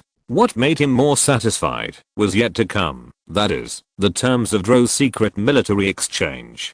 Because this is a guarantee to comprehensively strengthen Romanian military technology so that it will not fall behind the times. In the terms of this secret exchange, Germany and Romania will jointly develop new tanks, aircraft, artillery, submarines, warships and other weapons. In addition, in the next 5 years, Germany will send 1,000 officers to Romania as the two sides to study various military cooperation plans such as armored operations, aircraft operation, logistics support, ship command coordination, and communication confidentiality. Facing the fruitful negotiation results, Edel's trip to Germany can be said to be very satisfied, and there can be no better results than this.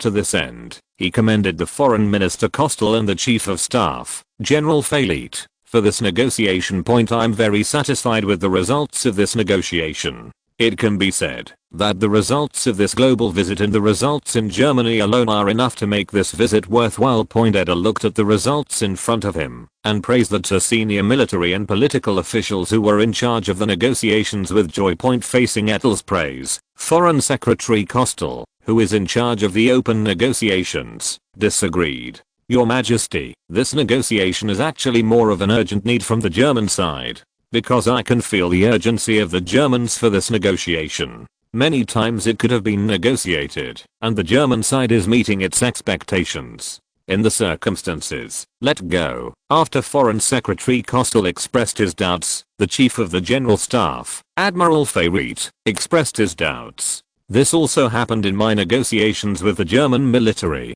At first I thought it was Germany's emphasis on Romania, but then I felt like I was going to complete a task at a certain time.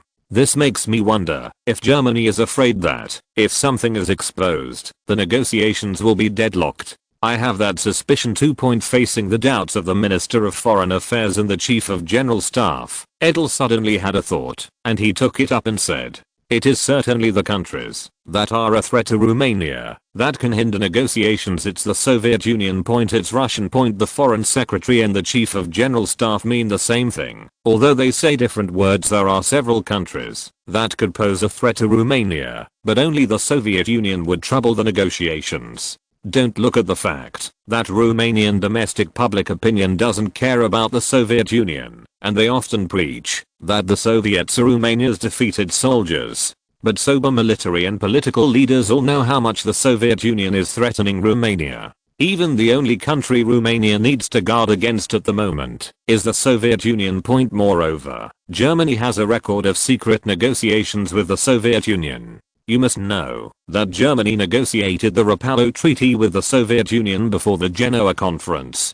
Different from the anti-Soviet Union when Hitler was in power, the current relationship between Germany and the Soviet Union can be described as very close, and the two isolated countries are very naturally warmed up by newspaper groups unlike others. Edel is of course aware of the secret military cooperation between the Soviet Union and Germany in the 1920s and 1930s. The purpose of his visit this time is to weaken the military cooperation between the Soviet Union and Germany, but it does not seem to have much effect at present. It is obvious that the German side has the idea of marrying one girl and two girls. Then what should we do? Does the contract still need to be signed? Foreign Secretary Kostel couldn't help but ask. This is not that he is in a mess, but a conscious test of Edel's attitude towards this. We are just guessing and cannot be used as a basis. Edel said, picked up the negotiated contract and talked about it. And the outcome of this negotiation is very important to us, which is to strengthen our country. So I will not allow the execution of the contract to be affected. Obviously, Edel is taking this to express his attitude, because the secret cooperation between SOD and Germany will be exposed sooner or later, which may affect some domestic views.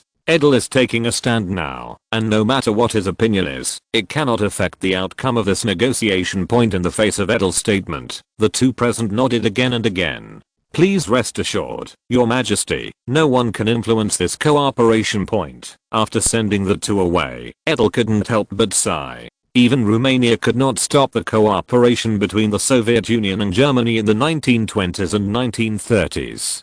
Because Romania cannot give Germany what it needs. In fact, the secret military cooperation negotiation between the Soviet Union and Germany has come to an end, and the military cooperation between the Soviet Union and Germany is about to start. Once the Soviet military strength is strengthened, Romania needs to face greater pressure, which needs to be faced by Edel. So the next visit also becomes more important. Chapter 511 in Italy. 1. The weather in Rome in June has become a bit hot, but it still can't stop the charm of the city. Relics such as the Colosseum and the Pantheon are the legacy of the Roman Empire to the city. Although there is still no future of the famous Roman holiday, there are still many people visiting Rome. Your Majesty, Queen please. This is the Colosseum. The Colosseum was built by Emperor Vespasiano in ancient Rome. A total of 80,000 people were built here after 10 years. Since it was built, it has been the focus of the city of Rome, until the Germans came in. As a guide, the old Count Cyano was introducing the famous Colosseum ruins to the Edels. It's hard to imagine that the ancient Romans built such a huge building. This is simply a miracle in the history of architecture. It is also difficult for me to stand in this ruins and imagine its previous striking and glorious moments in the city of Rome. Edel looked at the Colosseum in front of him and praised the ancients of the Roman Empire. As his wife, Queen Mary visited here with great interest. Different from being restricted in later generations, the Edels can visit anywhere here, but there are many places in the Colosseum site that are somewhat dangerous. After all, this is a relic with a history of 2000 years. Of course, the Edels will not ignore these dangers, so the visit is also maintained under the premise of safety. As a Colosseum that could originally accommodate 87,000 people to watch the game, it is naturally huge. Even a building larger than the Colosseum is not too many today, let alone in ancient Rome 2000 years ago. So the Edels were also very interested in visiting this huge ruin. Looking at the very interested Edel couple, the old Count Cyano let out a sigh of relief. This can be seen from the fact that the old Count Cyano personally served as a guide, and he attached great importance to the Romanian delegation, led by Edel. In fact, this is indeed the case. As a close friend of Mussolini, and also a bridge to communicate with the king, the old Count Cyano has an immeasurable effect on Mussolini. That's why he was able to serve as a guide to personally host the Edels on their tour of Rome. Because everyone knows that the Romanian king in front of him is the final one who decides the cooperation between LUOE. This way please. We will visit the Pantheon next. Under the leadership of the old Count Cyano, Edel and his party continued to visit other attractions in Rome. Today's visit was also very enjoyable. The Edels not only visited the ruins of ancient Rome, but also made great progress in the negotiations on business and technical cooperation between the two countries. His Majesty, regarding the trade peace talks, the Italian side has given favorable conditions. Sofia hopes to work with Volkswagen to jointly develop vehicles suitable for use in Italy. They also have great sincerity in cooperation with the Navy, and are happy to build large caliber artillery and papermaking technology for warships in our country. At Edel's place, Foreign Secretary Kostel, as a negotiator, is reporting today's negotiation results to Edel. It was a good talk today. It looks like the Italians urgently need to cooperate with our country. Listening to the words of the foreign minister, Edel said thoughtfully.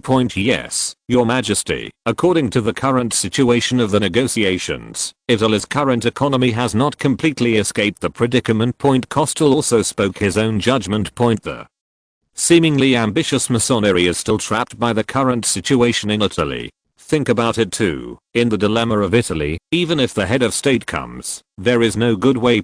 Lack of sufficient coal and iron resources. Italy is completely a lame powerhouse, but it is only a good looking face that will be exposed. In World War I, the performance of the Italians has been very telling, and this cannot be solved by a change of leaders. The old adage that a clever woman can't cook without rice fully reflects the plight of Italy. However, the cooperation with Italy allows us to open up the market in southern Europe, which is also beneficial to us. But it is better to have a dominant position in it. Edel sat in a chair, looked at the foreign minister in front of him, and expressed his opinion. Your Majesty, this. Looking at the somewhat embarrassed foreign minister, Edel waved his hand. Okay, I just think about it. They can't let us take the lead, or the leader will go crazy. Edel knew that this leader, His Excellency, was a person with a good face. This can be seen from the welcome ceremony, where he is the protagonist everywhere. And Edel doesn't care about these false names. It is the key to get real benefits, and the false name is left to him. Speaking of real benefits, Edel couldn't help asking again. How is the Italian side considering the proposal to jointly establish an oil development company between the two countries? Listening to Edel's question, Kostel said with a frown, Your Majesty, it's not ideal. The Italians are too cautious about their colonies, and they politely rejected my previous proposal. Listening to the words of the foreign minister, Edel was also a little irritable. As far as their sandy colony is concerned, these Italians are so precious. Edel was a little helpless when his proposal was rejected.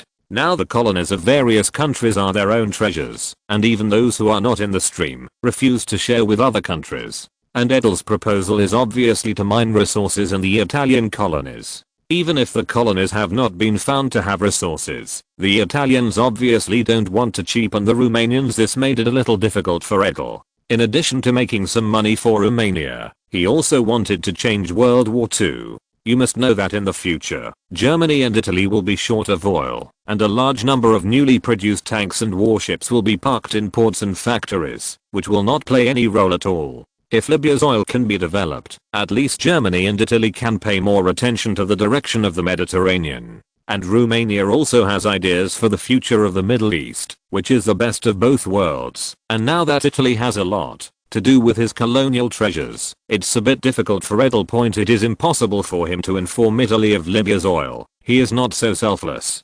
Perhaps the next opportunity is to have a private conversation with the leader without letting him see any intentions. So we can't just talk about Libya alone, but Somalia and Libya together. Thinking of this, Edel said to the foreign secretary, You don't need to worry about this matter. I will find a way. Next, maybe you can think of a way through the guide. The old Count Cyano and the living people can still be forced to death by your in. Still looking for Romanian Eagle free novels? Baidu direct search. Reading novels is easy. Equals. Chapter 512 in Italy, Part 2. This matter passed quickly, and Edel continued to play in the water under the leadership of the old Count Cyano, not at all mentioning the proposal to talk privately with Musonelli. The Romanian delegation seemed to have completely forgotten about the proposal, and did not bring it up again. Over time, Romania has also reached a number of cooperation with Italy, mainly on the import and export of food and oil, vehicle manufacturing technology, large caliber artillery and warship manufacturing technology. In addition, Romania has also reached a number of cooperation with Italy on the navy and the army. The army mainly sends officers from Romania to Italy to help it train its army. I believe that after the baptism of World War I, Italy has a sufficient understanding of the combat effectiveness of its army, and the cooperation with Romania is also because the Romanian army is well trained, so it intends to learn from it. However, according to the grapevine, this proposal was made by the leader, and the army was somewhat reluctant. This made Edel pessimistic about the results of training the Italian army.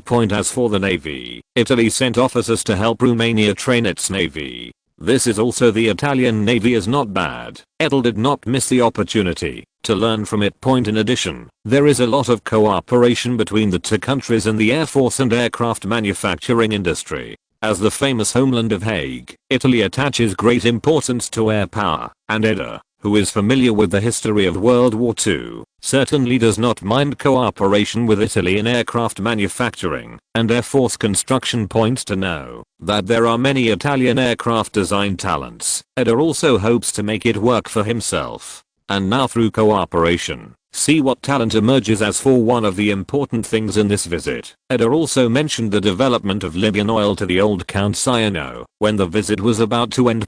So when Edel expressed his proposal to meet Mussolini privately, the old Count Ciano did not dare to neglect and immediately passed the news to the Italian leader. What does this Romanian king want to do? Mussolini, who was at the Prime Minister's residence, pondered after hearing Edel's proposal conveyed. Tell me, what does the ruler of Romania want from me? Mussolini, who had no clue, looked up and asked the old Count Ciano, who had passed the message. Facing the inquiries from his own leader, the old Count Ciano said in combination with the information he had obtained before, and the contacts during this period, the Romanian delegation proposed to jointly establish an oil company with us, but we rejected it, mainly because they did not want other countries to infect our colonies. Now Romania has proposed a separate meeting between its king and leader, and it is very likely that it's what news do you get. It has to be said that Edel's actions over the years have given many people who are following him some clues, and the old Count Ciano obviously has some guesses about his intentions. And Mussolini continued to ask after hearing the words of his friend the old Count Ciano, then do you think we should cooperate with Romania to jointly develop these resources? Facing Mussolini's question, the old Count Ciano replied, after thinking for a while, it depends on what the leaders are prepared to do. If it is to develop possible oil resources to alleviate domestic economic difficulties, then we should cooperate with Romania, as long as the initiative is in our country. The old Count Ciano said this and continued to talk after seeing Mussolini's heartbeat. Of course, from the point of view of maximizing profit, we should develop it ourselves. But this requires a large investment in exploration, and we have to be prepared to find nothing. Said here, old Count Ciano couldn't help but let out a wry smile. At present, it is difficult for the Italian government to spend a lot of money to survey the colonies. You must know that after the Mussolini government came to power, a lot of funds and manpower were used domestically, and less attention was paid to the colonies.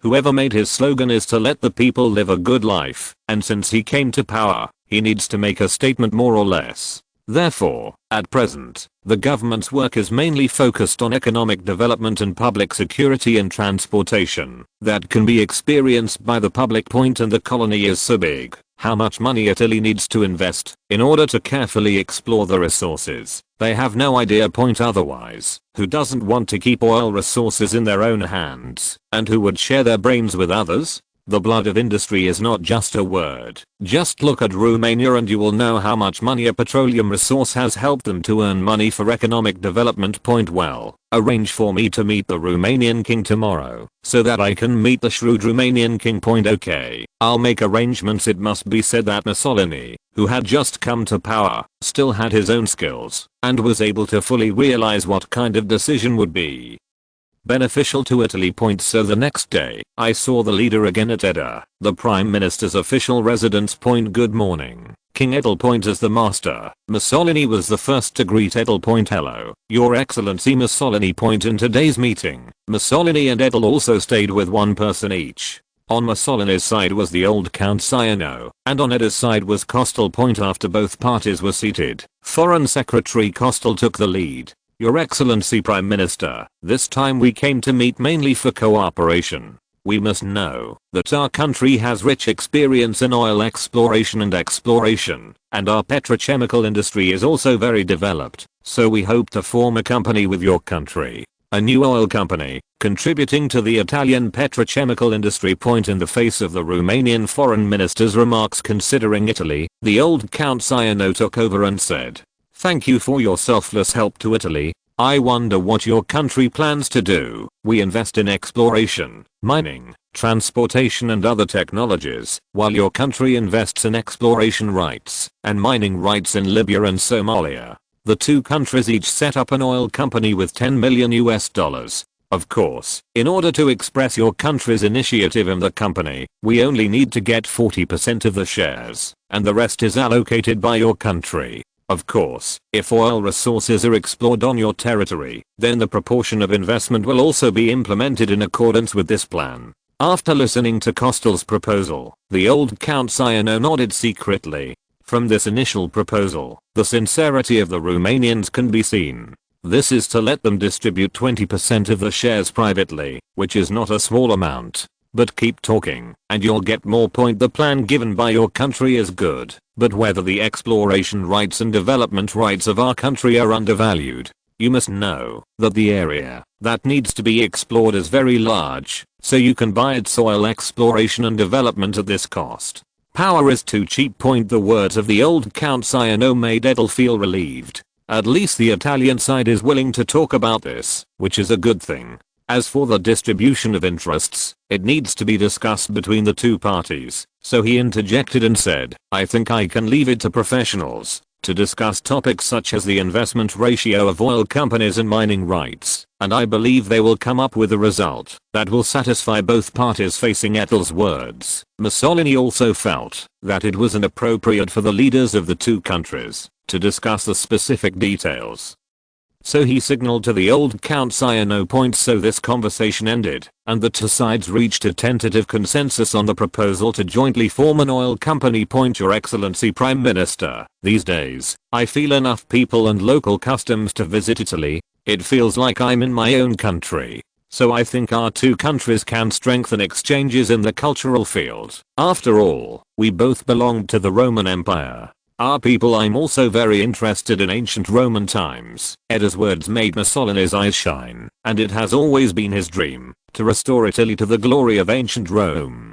And Romania, as a member of Latin culture, may be able to further close the relationship between the two countries from this aspect, which will be a very tempting idea for Italy. It could also strengthen Italy's influence in the Balkans. Thinking of this, Mussolini couldn't help but say, His Majesty's proposal is very good. Ancient Rome has brought the relationship between the two countries closer. I think we can start from this aspect and make the people of the two countries feel close to each other. And it is very beneficial to both countries. This will be from the union of the Mediterranean to the Black Sea, will allow both countries to gain increased influence, which will be a win-win result. Speaking of excitement, Mussolini couldn't help but discuss with Edel about a course on cultural exchanges between the two countries. As for the formation of an oil company, there will be two professional discussions. The final result is almost the same. Romania and Italy jointly formed an oil company called RO, in which Romania obtained 35% of the shares with half of the funds, while Italy used the exploration rights and development rights plus the other half of the funds. Get 65% of the shares, of which the Italian government will occupy 40% of the shares, and the remaining 25% will be funded by its domestic public. I believe that ordinary people should not be able to buy shares in this company.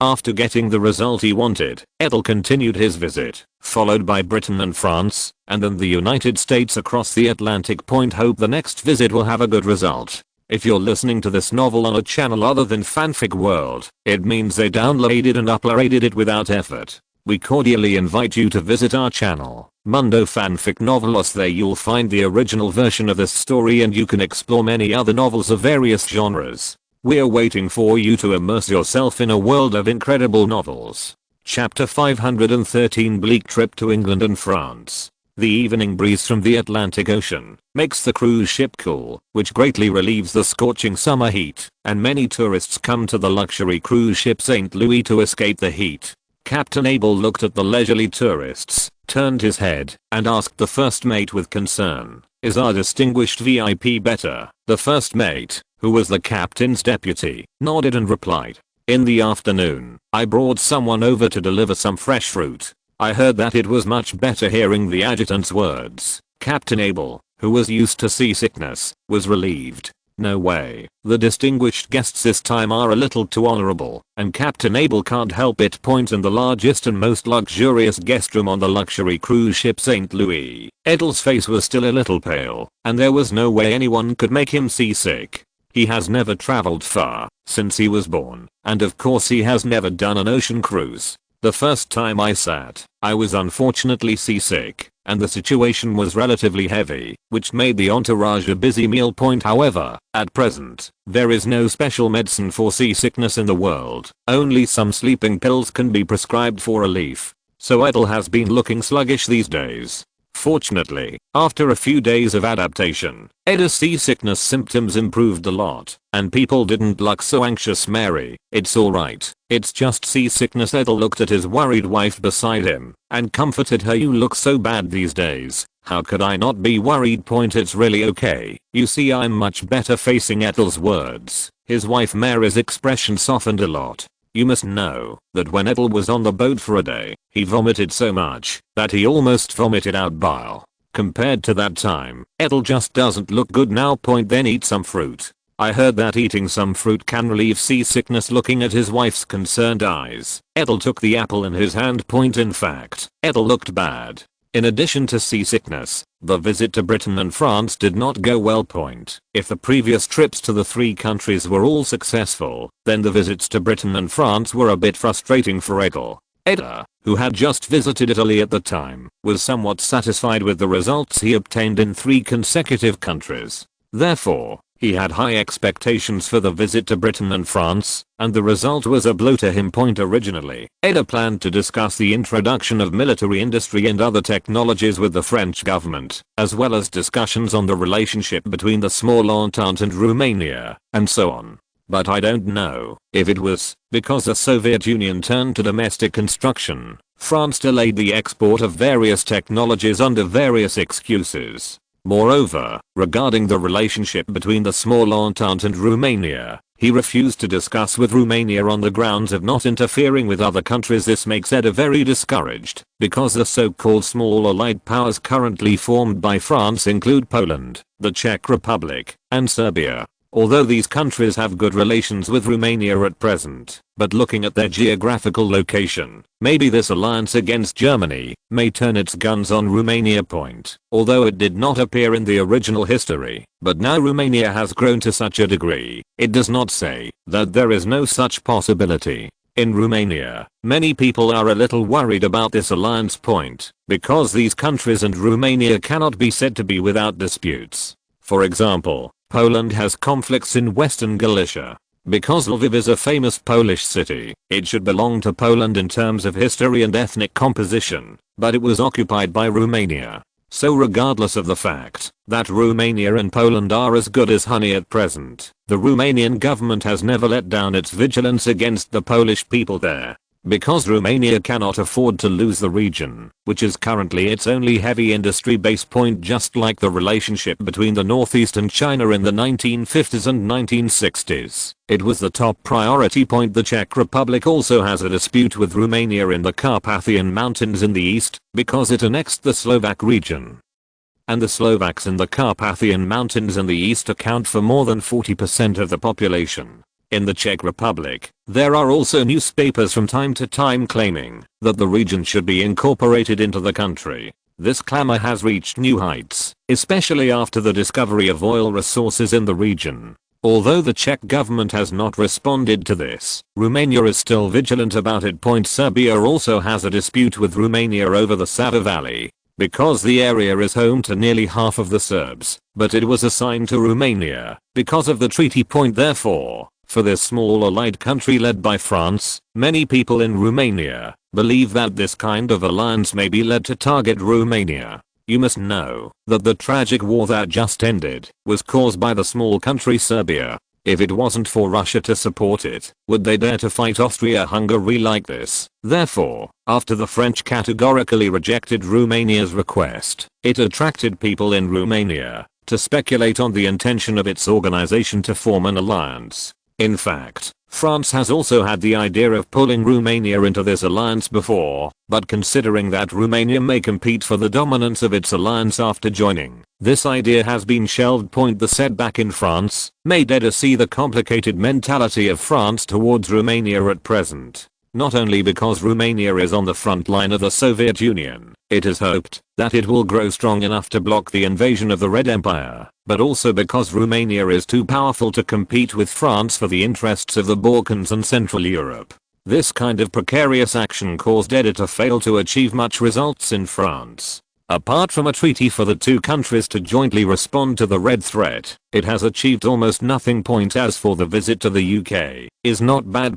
In addition to the British people's efforts in etiquette, it is also difficult for Romania to introduce many technologies such as shipbuilding, aviation, and engines. In Edel's talks with Prime Minister Stanley Baldwin, the moderate conservative leader was less wary of the Red Empire than his predecessors. This made Edel, who had planned to start with this aspect, feel that the results of this visit were worrying, and in fact it was, although the British government held a grand welcome ceremony for the arrival of the Romanian king. George V even invited the Edels to stay at Buckingham Palace. But the British were less hospitable to Romania during the talks, and various excuses made the talks almost fruitless. This made Edel, who had planned to stay in the UK for more than half a month, take the St. Louis to the United States in just 1 week. Next, I hope that in the United States, it will not be like Britain and France. You must know that Edel has high hopes for the trip to the United States. Chapter 514 United States 1. Romanian Eagle Text Volume Chapter 496. The United States is the largest seaport in the United States, and one of the largest seaports in the world. The New York harbor is lined with many ships. As a natural deep water port, the shallowest waterway of New York harbor is 13.72 meters, which is fully suitable for sailing with various giant ships. Therefore, in the era of great voyages, the Dutch, who took the lead in landing colonies here, established a port city at a glance. And now it has become the most important transportation hub city in North America. The sea connects the economic exchanges between Europe and other countries in the Americas, and the railways and rivers connect the Great Lakes region, which is the essence of the United States. This has also caused it to become a concentration of American capital, with a large number of banks in Manhattan participating in financial activities in the United States and the world. The luxury cruise ship St. Louis is slowly docked in the busy New York harbor, which is its destination this time. When the St. Louis came to a standstill, other passengers on board were notified to suspend disembarkation. These travelers accepted the notification readily because they knew there was a Romanian king on board who was visiting the United States this time. And when Edel took his wife and entourage to American soil, the welcome ceremony officially began. The American people on both sides waved the national flags of the two countries and cheered loudly, and Secretary of State Kellogg, who had been waiting here, brought the governor of New York and others to us immediately. Welcome to His Majesty's visit to the United States. Kellogg was formerly a well-known lawyer in the United States and served as Secretary of State in the administration of President Coolidge, who had just won re-election to the presidency. One more thing, Coolidge was a lucky man, serving as vice president as Warren Harding's running mate in the 1920 election, and taking over the presidency after Harding's death in 1923, and succeeded in subsequent re-election. His Treasury Secretary was the famous Mellon, and his proposition is a free economy of small government, leaving everything to the market for self-regulation. This not only made the local American economy increasingly prosperous at this time, but also laid the foundation for the future economic crisis as Secretary of State during the famous Coolidge's prosperous tenure. Kellogg was a staunch defender of American interests, and he was a proponent of a free economy. Everywhere seeks the rights and interests of American capital overseas, and has interfered in the internal affairs and disputes of some countries in the Americas. As for the attitude towards European countries, it is basically dominated by the current mainstream isolationism in the United States. So when confronted with the big butler of the US government, Edel, who asked for the US, warmly greeted him. Thank you, Your Excellency, for coming to the pier in person. The enthusiasm of the American people surprised me, a person from the Balkans. I believe that the friendship between Romania and the United States will have a long history. Your Majesty is very kind. In the face of Eda's kindness, although Kellogg was indifferent to European affairs, he couldn't help but wonder, because he felt that the Eda king was more enthusiastic than him. So while thinking about how to deal with it, he pointed to the others behind him and introduced him to Edel. This is Governor Smith of New York State. Hello, Governor Smith. Hello, Your Excellency Governor. This is. Following Kellogg's introduction, Edel shook hands with the others. Your Majesty, we have prepared our residence. Please come with me. Thank you, Your Excellency. Under the leadership of Kellogg, Edel and his party left here by car when Secretary of State Kellogg was welcoming Edel and his party in the Morgan Consortium office on Wall Street. Two big men who stomped and stomped all over the world were talking about the Romanian king. Uncle Baker, what do you think the king from Romania wants from this visit? To be able to be called Morgan's uncle, and the only person who can chat casually alone is George Fisher Baker. This was JP Morgan's closest partner in his later years and his most important ally. As the most powerful national banker on Wall Street, he is the chairman of many companies and manages the largest number of companies in the United States. It is said that in 1917 he was the third richest person in the United States, while the other two were of course the old Rockefeller and Jr. Morgan. George Fisher Baker shook the glass in his hand and shook his head. What else could it be? Apart from money, there is nothing in America that can make this king look down on it. Don't blame George Fisher Baker for being so straightforward. In addition to being rich, in the United States now, Edel is really not something that Edel can look up to. It was not until after World War II that the United States became a symbol of the free world, after absorbing European talent and technology. Of course, having money is also a very beautiful feeling, and it allows you to have many experiences. I believe that, as long as there is no major economic crisis, even without World War II, the United States can catch up with old Europe in the field of technology and technology. It just takes a little longer. After all, no one will give money to make it through. Old Baker's words made Jr. Morgan couldn't help thinking, if this is the case, maybe we can win the financial market of another European country. This is not necessarily. This is a strong king. Facing old Baker's words, little Morgan said with a smile. Maybe in other ways the king can be strong, but in the financial field this is our home. If the king really needs American capital, then he will definitely need us as an ally. Letting some interests to unite the allies. This is also the case. The basic common sense of a successful person. I believe this king will understand the rules of America.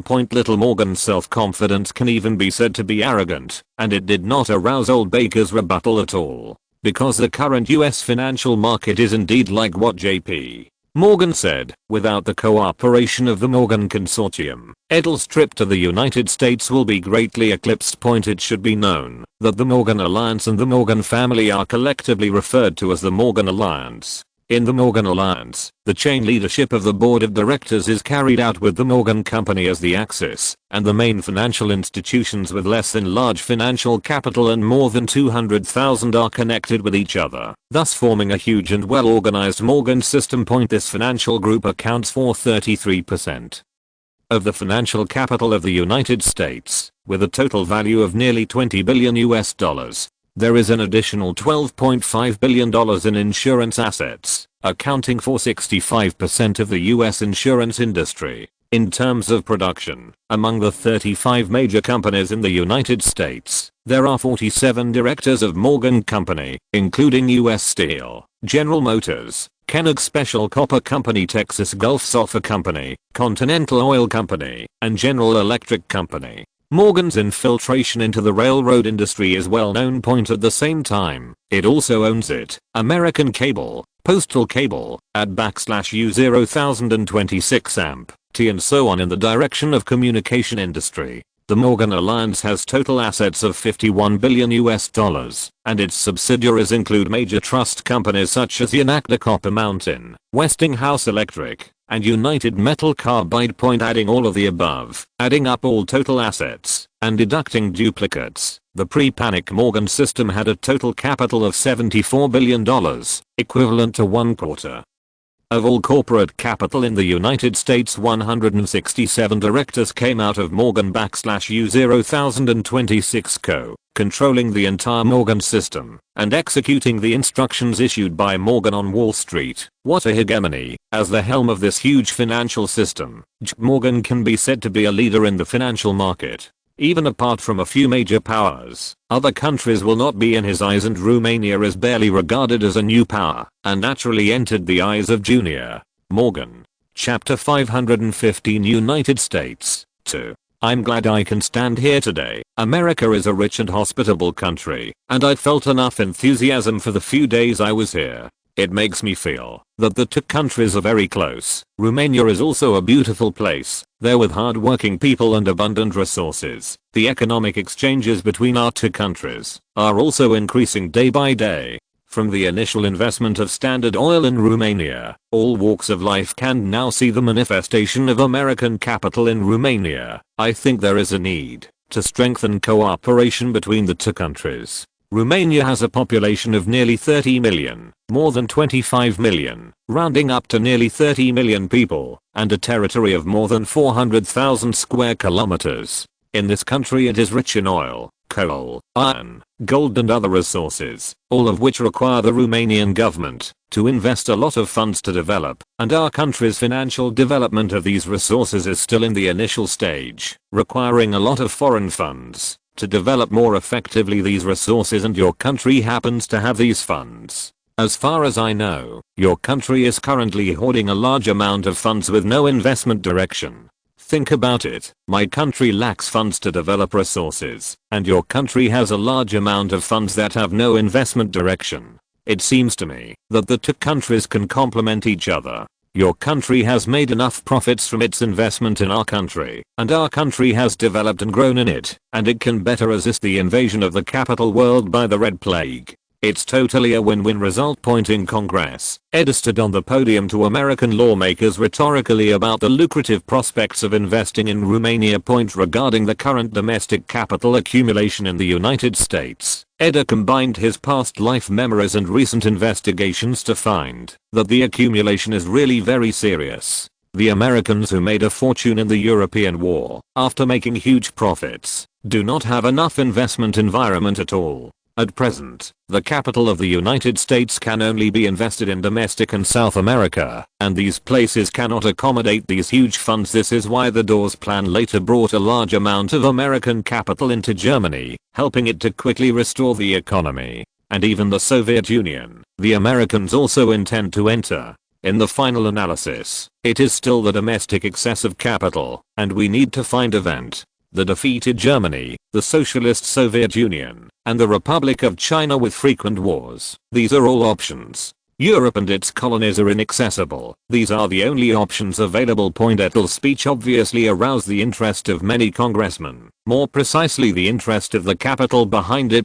Your Majesty the King, we all know what you said, but can you be more specific? In the face of this congressman's divine assist, Edel is of course willing to be satisfied. At present, Romania needs a lot of capital for infrastructure, such as ports, roads, waterways, etc. In addition, it also needs a lot of investment in light industries such as textiles and food that are related to people's livelihood. Of course, if you are not familiar with these aspects, if you don't want to enter Ashley, my country will also issue 5 to 15 years of government bonds, and the lowest annual interest rate can reach 5.5%, high can reach 10%.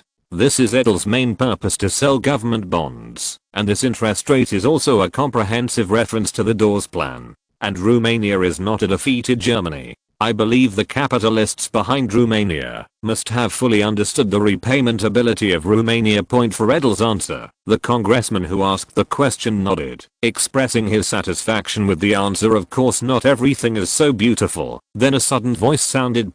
King Edel, so this time your country is here to sell government bonds? As far as I know, most of the more profitable industries in your country are controlled by your government and the royal family.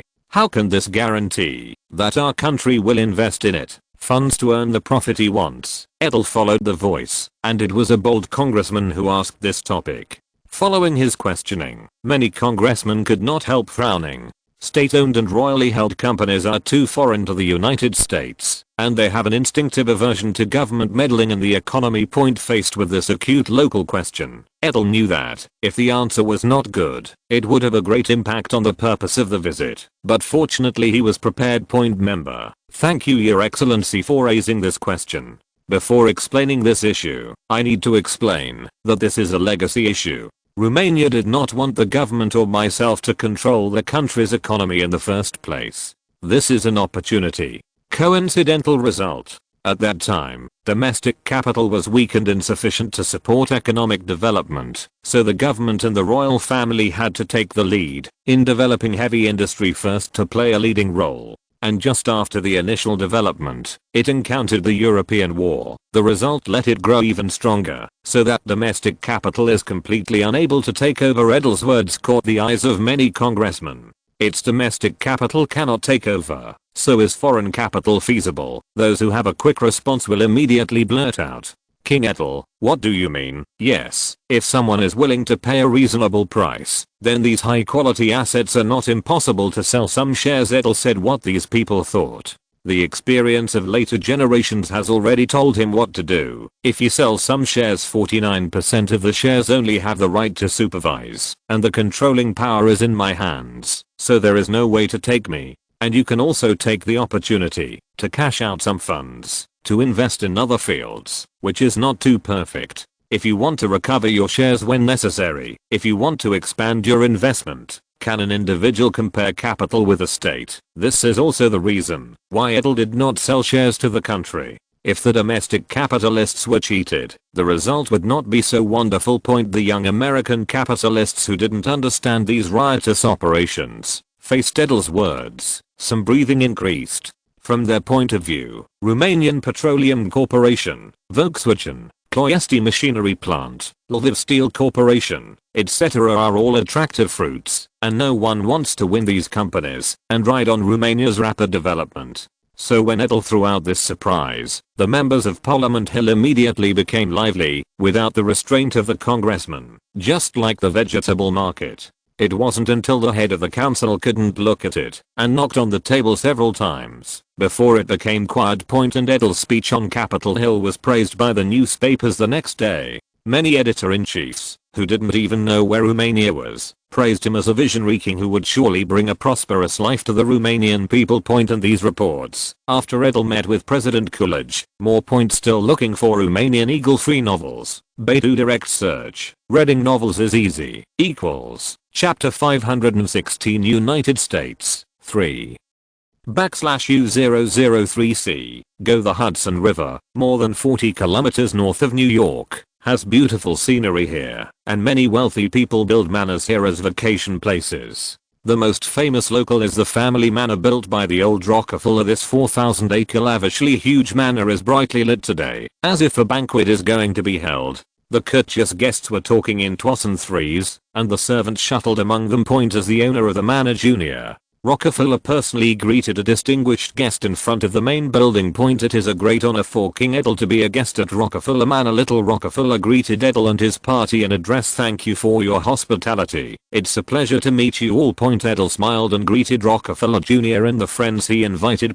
As the top 2 families in the United States, the famous Rockefeller family not only has oil and related industries in the United States, but also plays an important role in various economic sectors such as metallurgy, chemistry, rubber, automobiles, food, air transportation, telecommunications, and the arms industry status. It can be said that the Rockefeller family has penetrated into thousands of households in the United States. The Rockefeller family can also help Edel with the issuance of government bonds that he needs. The famous New York Stock Exchange is also currently controlled by it. Although Mobil Oil, the core company of its family, has encountered the split of anti-monopoly law, it cannot stop the Rockefeller family's current status in the United States.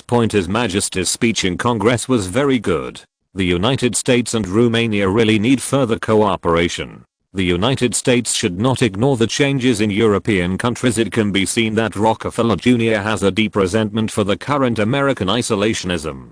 No way, as the core family business Standard Oil needs a vast Asian, African and European markets. At present, the isolationism of the United States has affected the development of Standard Oil. Watching the market being seized by other companies, how can this not make others feel resentful? However, unlike before the outbreak of World War I, the consortia intervened recklessly in the government, and now their interference with the government is much more covered.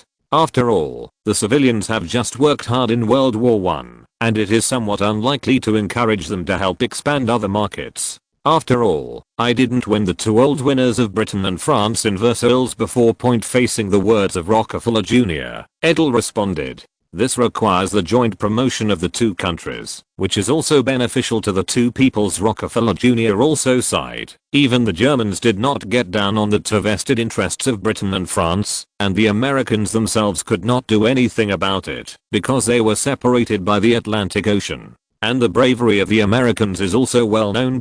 However, Edel also learned from the mouth of Rockefeller Jr. that the current US consortium was dissatisfied with the British and French control of the European order. Of course, it is not ruled out that Rockefeller Jr. deliberately told him to listen to him, but friendship with the United States is also one of the purposes of his visit. After a few conversations with Edel Jr., Rockefeller led him to an old man with a grizzled beard and introduced him. This is Mr. Richard Mellon. Hello, Mr. Mellon. Hello, Your Majesty the King.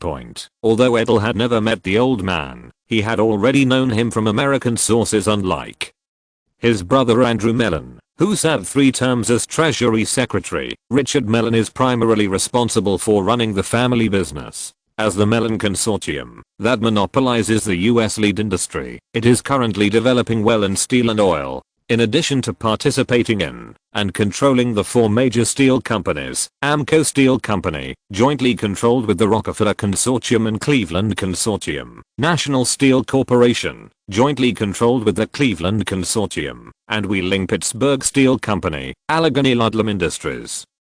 Gulf Oil is also the backbone of the family. It's a pleasure to meet you. Our country also has a lot of lead resources. If you are interested, you can invest in Romania. Edel's words made the 60th old man's eyes light up, and replied with a serious expression, "Thank you for your kind invitation. The American lead company will definitely send someone to inspect your country's investment environment and hope to cooperate with your country. Then I'll wait for good news." Edel got to know many American capitalists under the introduction of Junior Rockefeller, such as the McCormick family who sold harvesters, the Lawrence family who sold textiles, and so on. These families are basically allies of Rockefeller. Take the McCormick family as an example. The younger Rockefeller's sister is married to it. Of course, meeting these allies who were close to the Rockefeller family was not the main purpose of Edel's visit to the manor this time. After getting to know these people one by one, Edel, led by little Rockefeller, came to a room on the 2nd floor. Because here is a legend he needs to visit, the father of Junior Rockefeller, John D. Rockefeller. "I'm sorry, I'm not in good health to welcome His Majesty the King in person." The old Rockefeller, who slowly got up from the reclining chair, stood up apologetically, and told Edel why he didn't greet him in person. It doesn't matter, respecting the elders is a basic quality of every gentleman, and your fortune is legendary. As a junior, I should visit in person. And Edel's words really came from the heart. Whether it is in the past or the present, its legendary experience is familiar to everyone. Being able to become the richest man in the world from a poor person is not something that can be summed up in the word legend. He is only occupying the memory of later generations and the reasons for his origin, which allows him to have a place in this world. Sometimes Edel wonders if he could leave his mark in this world if he hadn't been the only son of Caroline. After thinking about it again and again, Edel can only helplessly find that it does not affect the development of the world. At most he can live a richer life. If you come from a poor family, you are likely to be rushing to make a living every day. The historical development that he knows can't seek benefits for himself. In this era, he can't even gather the first pot of gold to make a fortune. Because sometimes a good idea does not bring benefits, but may be the source of disaster. Therefore, for the old Rockefeller, who became the world's richest man by himself, Edel respected from the bottom of his heart. Of course, the conversation with the old Rockefeller will not involve specific interests, because this is a small Rockefeller matter, and the meeting with the old Rockefeller is more of a ceremonial visit. Therefore, there is no need to worry about the conversation, which also makes the two of them enjoy the conversation as the guest of honor after the conversation with the old Rockefeller was over. Edel calmed down, and the next thing was the beginning of 003C, over chapter 517 United States. 4. Your Majesty, Mobil Oil is very happy to sell deep drilling technology to your country. And as a sign of our long-standing friendship, this technology can be licensed to Roma and Itero. Little Rockefeller's words made Edel frown slightly. There is no free lunch in the world. If you are diligent and diligent. So what do we need to pay? It's just a matter of allowing Mobil to join IRO. You must know that Mobil has the most outstanding oil exploration technology and personnel, and can help IRO to better explore oil reserves. This is a win-win result. Edel did not expect that IRO oil would attract warriors so quickly. In fact, Edel wronged little Rockefeller. The conscience of heaven and earth, the oil circle is so big.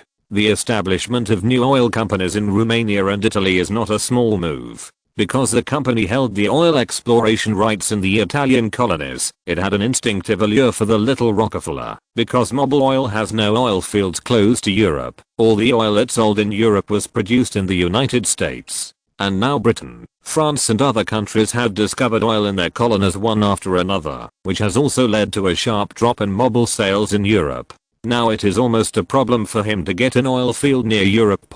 If the oil field cannot be obtained, then equity participation is also one of the options. The oil fields in Europe are only able to meet their needs in Romania and the Soviet Union. Romanian oil is of low quality and has high sulfur content. It was a coincidence that it had acquired a small amount of shares before, which did not help Mobil much. According to the temperament of the king in front of him, Mobil didn't even think about expanding its shares. In terms of contacts with the Soviet Union, the possibility of being exploited is greater, and the risk is too high to be cost effective, despite its staggering oil field production. As for all parts of Asia and Africa, the regions with oil are basically under the control of countries such as Britain, France, Belgium. Don't think about the oil companies of Britain and France. The oil companies of these two countries will never let Mobil take a stake. As for Belgium and the Netherlands, it is unlikely that they were deeply influenced by Britain and France. This forced Mobil to re-explore. Where it is so easy to re-explore, you first need to obtain local exploration rights. As long as you open the map, you can see that Africa has been divided up by Britain, France, Italy and other countries, and Asia is not its colony, and it is basically deeply influenced by Britain and France. After Mobil turned around, he really couldn't find an area to explore. Who makes the current US's isolationist at the moment. After retreating to the American continent, Mobil could only rely on his own strength to find food outside. Where are the rivals in Europe, who rely on the influence of the government? So Mobil does not have new oil fields outside the American continent. The establishment of the Italian oil company happened to meet Romanians to buy deep drilling technology, so it was considered an opportunity by the little Rockefeller. As for why Edel bought deep oil exploration technology, it was his memory of later generations. At that time, the location of the Daking oil field had been explored by the Japanese, but the drilling technology was not good, and no oil was found in the deep layers. This case informed Edel that it is useless to know. The most important thing is to be able to mine. In order to prevent the Japanese tragedy from repeating itself, Edel negotiated with Rockefeller Jr. to purchase its deep drilling technology. To let Mobil have the best drilling technology in the world, Edel can only buy it at home. I just didn't expect that Rockefeller Jr. seized this opportunity and wanted to take a share of the pie. Some unforeseen circumstances forced Edel to take cover first. I can't promise you about taking a stake in the Italian oil company because its main shares belong to Italy. Before we set up this oil company, we didn't expect other people to take shares. In fact, you can go to the Italian government. I believe they are willing to join a company with deep technology and deep pockets. Facing Edel's insincere words, little Rockefeller smiled helplessly. He had already looked for it in Italy before Edel, and Mobil, which had no interest in it, was directly rejected on the spot.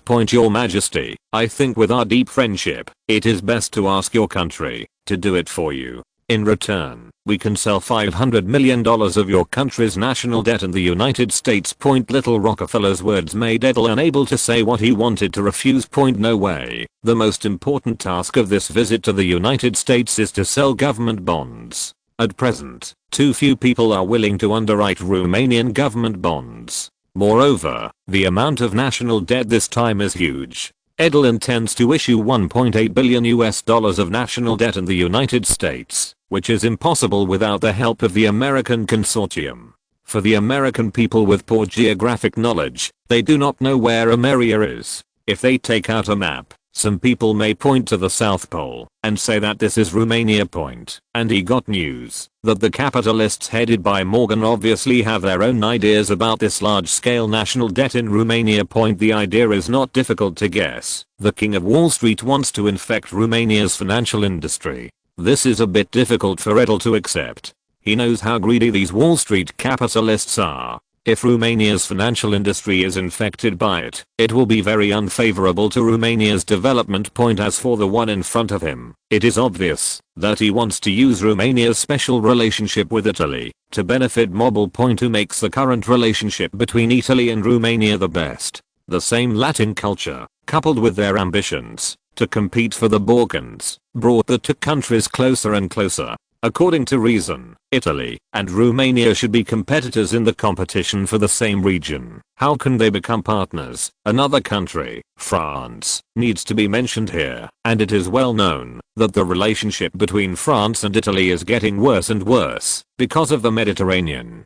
Yugoslavia, on the other hand, has close ties with France, not to mention the territorial disputes between Italy and the two countries. At present, Europe has a general relationship with France, and only Romania has a strong relationship with Italy. It just so happens that both countries have demands on the Balkans. Isn't this a natural allies? That's why the Italian side showed uncharacteristic enthusiasm during Edel's visit. It's just that Romania doesn't have much demand for Italy, so the relationship between the two countries has not developed to a substantial alliance. This is also the reason why Rockefeller Jr. went to Edel. If Mobile couldn't do it, Romania would do it.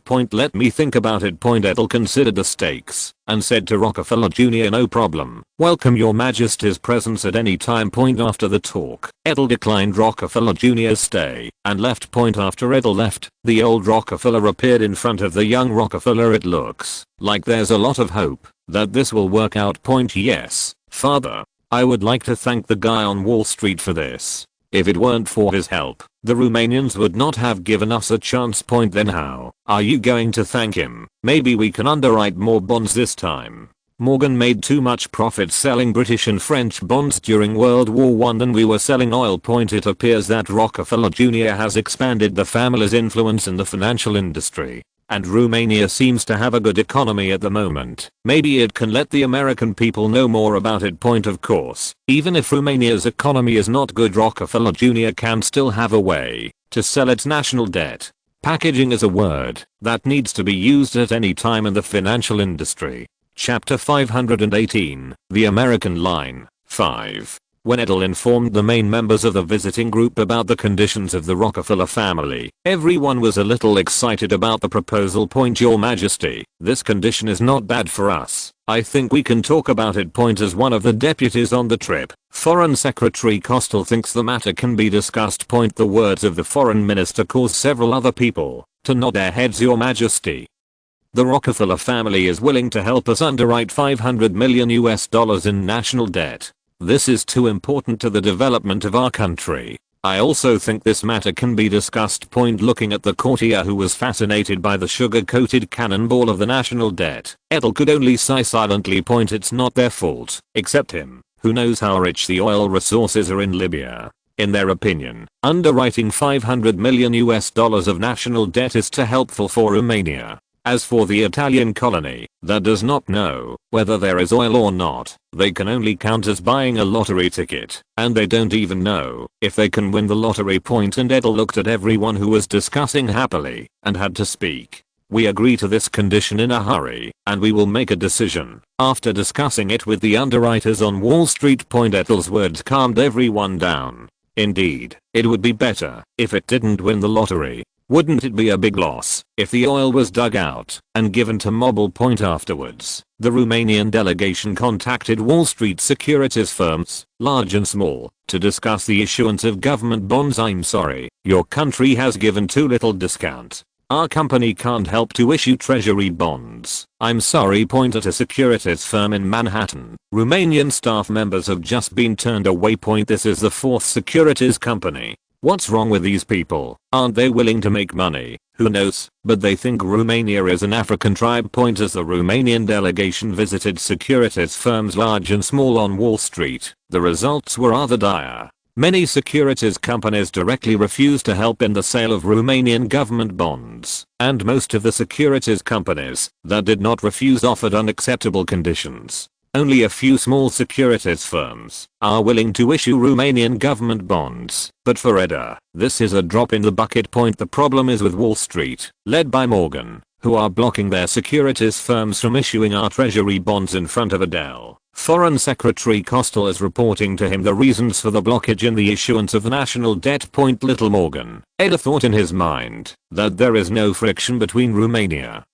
and Morgan, and the issuance fee of the national debt this time is not low. What is the reason for the King of Wall Street to block the issuance of government bonds by the Romanian government? We haven't had a conflict with them. Why is this happening? We don't know. Maybe we need to talk to him to find out. Point. Then you can arrange it. I also want to meet the King of Wall Street. Point. While Edel was struggling with the bond issue, Jr. Morgan on Wall Street was listening to reports from his subordinates. Under our warning, there is absolutely no progress in the issuance of government bonds by the Romanians. All major Wall Street securities firms are refusing to issue their treasury bonds, and the securities firms that do not refuse also offer conditions that they cannot accept. They are like being locked up in like flies in a box. There's nothing to do. Point. Little Morgan, who was sitting in the chair, shook his head and said after hearing the report from his subordinates, the monitoring of major securities companies must be strengthened, and the Romanians cannot smoothly issue government bonds. I'll arrange more people to do it. Point. Go. Point. After sending off his subordinates, Jr. Morgan took out a bottle of red wine and poured himself a glass. This is not some expensive red wine, but it is brewed by its manner. Jr. Morgan loves the taste. It's like being at home anytime. Point. Sipping the red wine in his hands, Morgan thought about Romania's possible response. Where will you break out of my block next? Romanians. Point. Click, click, click. A knock on the door disturbed Jr. Morgan, who was tasting wine. Point. Come in. Point. Little Morgan, who put down his glass, looked at the subordinate who came in. Point. There is news from the Romanian delegation that the king wants to talk with the chairman to discuss the issuance of national debt. Point. I see. Tell them I agree to meet their king. Point. After speaking, Morgan Jr. smiled, and these Romanians now knew who they needed to call on Wall Street. Point. The news that Morgan agreed to meet also made Edel confirm that the young Morgan did have the ambition to infect Romanian finance, but he didn't know how big his appetite was. The place where there is nothing to meet is also very ordinary, in a coffee shop not far from Wall Street. Point. But when Edel arrived, Jr. Morgan was already waiting here. Point. Welcome His Majesty the King to Wall Street, and I hope His Majesty has a wonderful afternoon. Point. Edel watched the lanky little Morgan greet him with the attitude of master, and replied politely, "Thank you for your hospitality." Point. Your Majesty, have something to drink. Point. After a simple greeting from the two of them, Jr. Morgan asked Edel, as if he was a family member, cafe. Point. 2 cups of coffee. Thank you. Point. After dismissing the coffee waiter, Morgan marveled after taking a sip. Coffee in Jamaica is still so strong. It's no wonder people like it. Point. Yeah, that's right. It's thanks to the unique local environment that gives birth to such a flavor of coffee. Point. Edel, who knew what the other party was alluding to, also replied. Point. Edel's words allowed Jr. Morgan to continue. Indeed, sunlight, temperature, rain all have an effect on coffee, and only Jamaica can have such an addictive coffee. Point. In my opinion, Jamaica is just taking the lead. In fact, there are other coffee producing areas in the world that are not inferior to Jamaica, but they are not as famous. Edel's denial drew a smile from Morgan Jr. That's true. It's just that the world knows about Jamaican coffee, and that's a business opportunity. and the entire dealership of Jamaican coffee is profiting from it, so it's very difficult for other coffees to break through Jamaica's repression point. Morgan's words only made Edel shake his head. Just because it's difficult doesn't mean it's impossible to break through. As long as you have the heart, there will always be a way. The two fought fiercely for a long time, and neither of them was defeated. In the end, Edel couldn't help but speak, who made him only in his 30s, and he couldn't be as calm as Morgan, who was already in his 60s or 70s. Moreover, Romania's issuance of huge national debts in the United States cannot avoid Morgan. In addition to deepening the relationship between the two countries, this visit to the United States is to issue Romanian government bonds. I know that Morgan Bank is the best securities issuer on Wall Street, so I hope your bank can help my country issue government bonds this time. Chapter 519 American Trip 6. Thanks to His Majesty the King's attention to Morgan, there is absolutely no problem with the issuance of government bonds. The issuance of $2 billion of national debt is no problem for Morgan. You must know that in 1899, Morgan Bank helped the United Kingdom issue $1.8 billion in national debt. It is not difficult at all to issue Romanian national debt after so many years of development. Even if Romania is not as rich as the United Kingdom, its economic upward momentum is so obvious, and it is still lucrative. Junior. Morgan agreed to the issuance of government bonds in one bite, which did not make Edel feel relieved. Because of the difficulties of various releases before, let him know that things are definitely not that simple. Sure enough, Morgan's words changed. Your Majesty, I learned a little about your country's financial situation before, and found that your country's various bonds were basically issued in London, Paris, and New York. In fact, this is not cost effective for your country. Of course, before your country's national strength was not obvious, you could only issue various bonds in a mature securities market. But now I think your country needs to consider developing its own securities market. After all, your country's economy has reached the level of opening up a securities market. The scale of the domestic securities market has reached an urgent point. This can not only allow companies in your country that lack funds to obtain funds, but also make use of idle funds in your country. It is simply the best of both worlds. Listening to Junior Morgan's words, Edel finally knew what the other party wanted. The other party wants to open the securities market in Romania and absorb Romanian funds. The stock market can indeed help to develop Romania's economy, as he said, which is a good thing.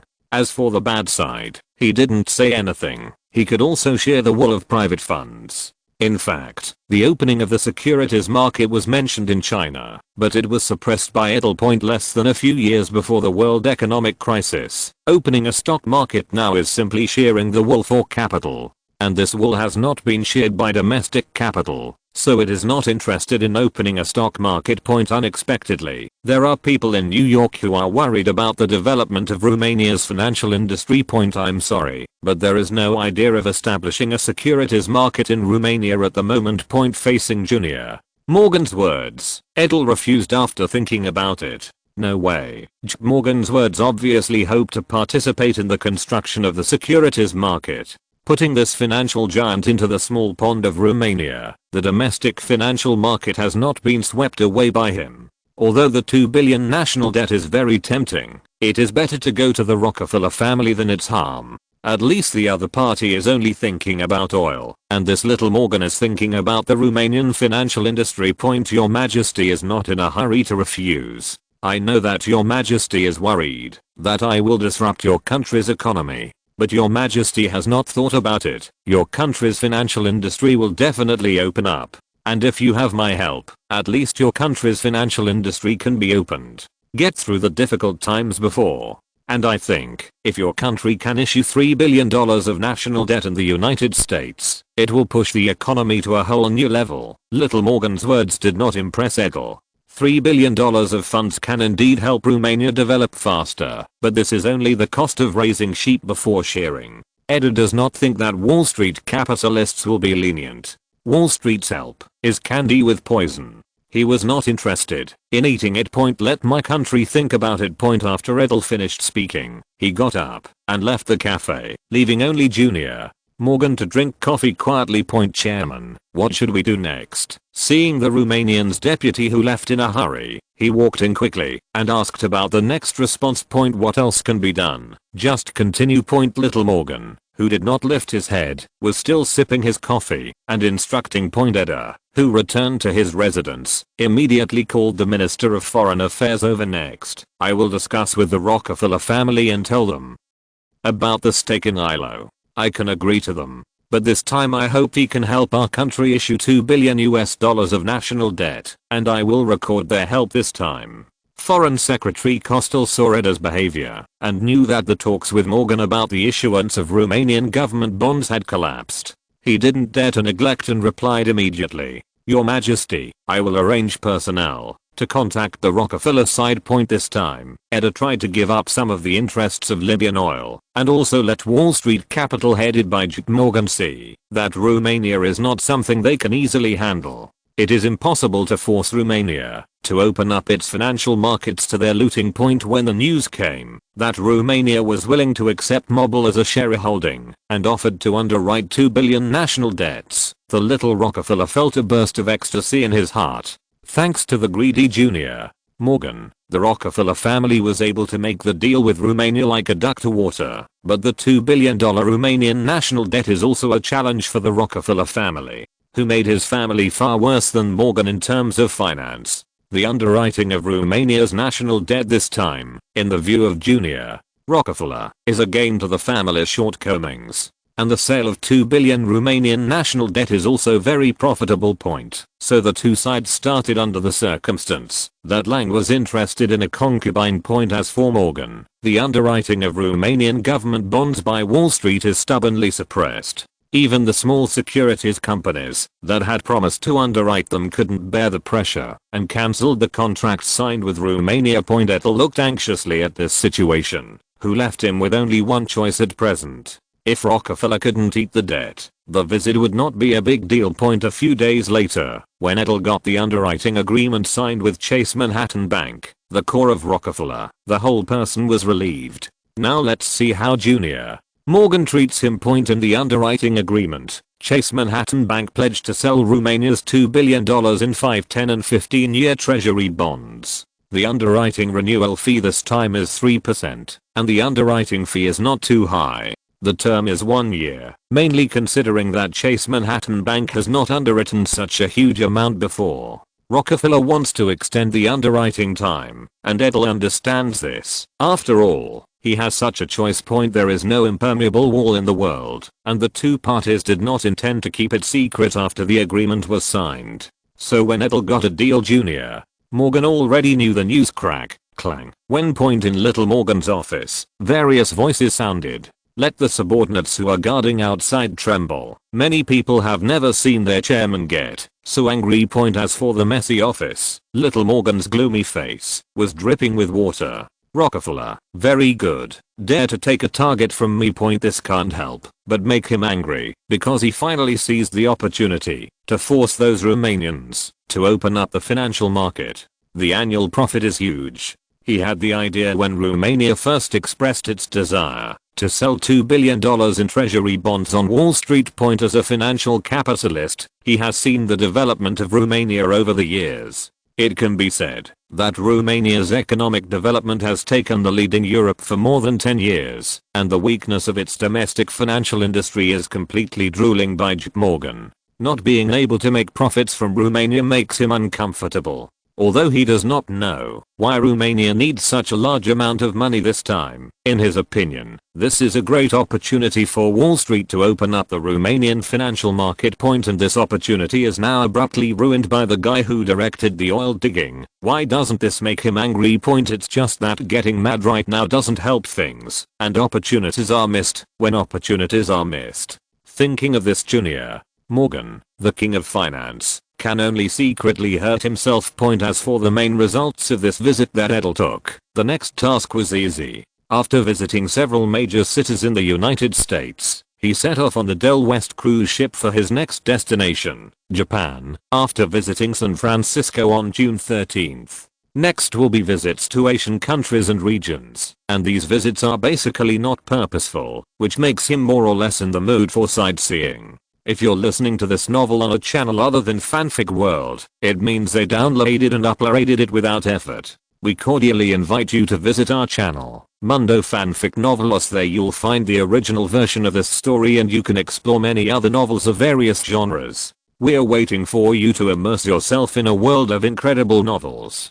Chapter 520 Travels to the Far East. 1. The long Pacific route made Edel gradually accustomed to the bumpy sea. After the ship passed Hawaii, Edel actually adapted to the sea navigation, so that Edel was finally in the mood to appreciate the scenery at sea. The Del West cruise ship is a new cruise ship that has only been sailing for 2 years, and its speed is also the fastest in the Pacific Ocean, so it only took more than 20 days to arrive at Edel's next destination, Japan. Speaking of Japan's later generations, many people have a heartfelt disgust for the past, and the reason is very simple, because of the cataclysmic war. As for now, Japan is the only industrial country in the Far East, which is a bit uncomfortable, but it is true. Although Japan's industry is not as good as Italy's, it needs to consider the distance. It can be said that he has an extraordinary influence in East Asia. No matter whether it is good or bad, it cannot ignore its role. And Edel set foot on this land with such a mood.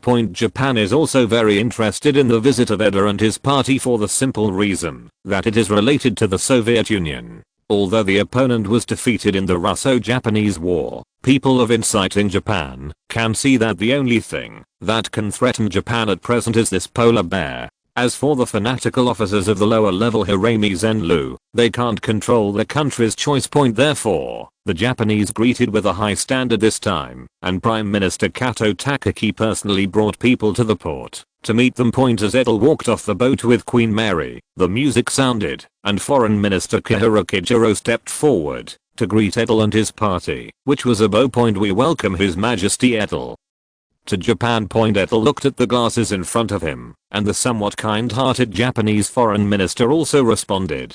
Thank you for the warm welcome from your country, and I believe that the friendship between your two countries will be able to carry forward. It is an honor for the people of the two countries to be able to think so, Your Majesty. After Foreign Minister Kihiro finished speaking, he led Edel to Prime Minister Takaki Kato, so it was another guest of honor friendly drama. The welcoming ceremony looks grand, but it actually takes a very short time, because everyone knows that the journey is too long and inappropriate. Therefore, after a brief conversation with the Prime Minister and others at the dock, a group of vehicles quickly left here with the military and police clearing the waypoint. After sending Edel and his party to the accommodation, it was listed that the rest time was next, and the welcome dinner that followed was also unable to escape. There is no way this is a diplomatic visit routine, and no one can be exempted from it. After talking with several important figures of the visiting group, Edel went back to the room and closed his eyes to rest. The next welcome dinner can't go wrong. Welcome to King Edel. When Edel appeared at the welcome dinner, Prime Minister Takaki Kato quickly greeted him. Thank you, Prime Minister, for your welcome. I believe that the cooperation between our two countries will be more intimate. What cooperation Romania can have with Japan is nothing more than its policy toward the Soviet Union and its navy. As for other aspects of cooperation, both countries have better choices. Prime Minister Takaki Kato's eyes lit up at Edel's words, and he replied, His Majesty the King is right. Our two countries will surely reach consensus on having a common goal. Then Prime Minister Takaki Kato led Edel to meet everyone at the welcome dinner. Seiyonji Gangwang, Inuyo Takashi, Takahashi is king, Tanaka Yoshiichi and other famous and unknown figures in later generations, all of whom were introduced to Edel one by one. And Edel also found that these are basically the Constitutional Council or its related figures. It seems that the current Japanese power is in the hands of these Japanese politicians. As for the image of the Navy or the Army as Prime Minister in the impression of later generations, it is still very early. Although these people are not known for their outstanding abilities, they are much better than those who have more muscles in their heads than brains. So Edel was quite comfortable at the welcome dinner. Moreover, Edel also found from the conversation that the current mainstream in Japan is to resist the possible invasion of the Soviet Union in the north. and to hold the forces of the United States and Britain in the South Point. As for the idea of seizing their territory and housing their own people, it is not yet on the minds of those in power. Only Edel knew that a major earthquake in Tokyo made the Japanese realize how unsafe the country really was, and that it would also change the political structure of East Asia. The welcome dinner was a success for the top leaders of the two countries, and the Japanese side found a potential ally against the Soviet Union. And Edel also basically understood the attitude of the Japanese government's top management, which at least allowed Romania to not suffer in dealing with it. The next day, Edel's itinerary came. In order to show respect for Edel,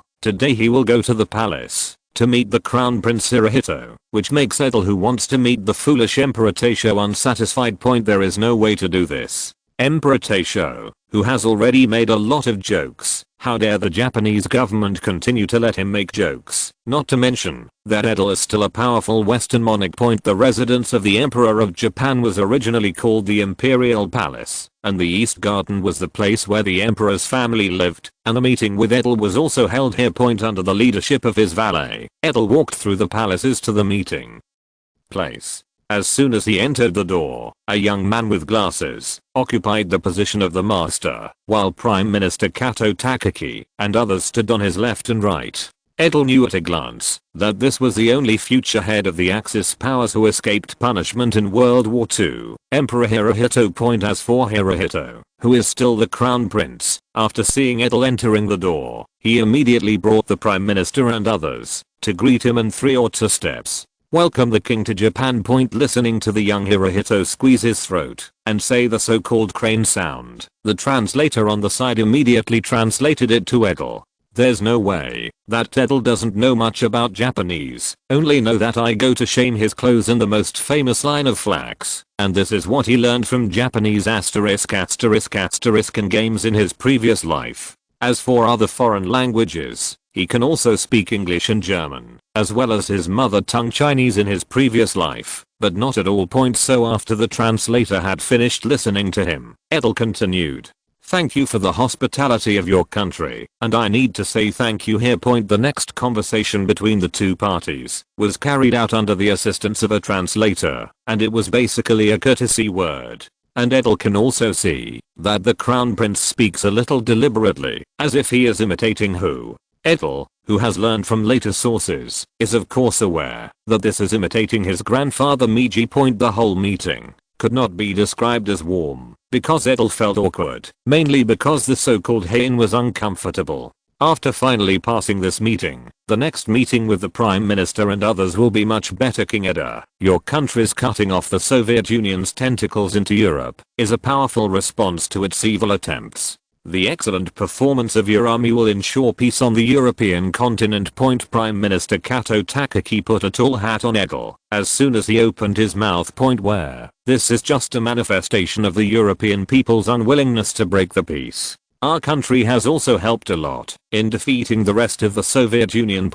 No matter where Edel would like to wear this top hat, he immediately said that it was the credit for the help of various countries, but the Soviet Union will not give up on this, and we are both neighbors, so I think we can cooperate more in intelligence and military. Prime Minister Takaki Kato immediately stated the purpose of the meeting. Indeed, the Soviet Union inherited the vast majority of Russia's population and territory, and its size is frightening.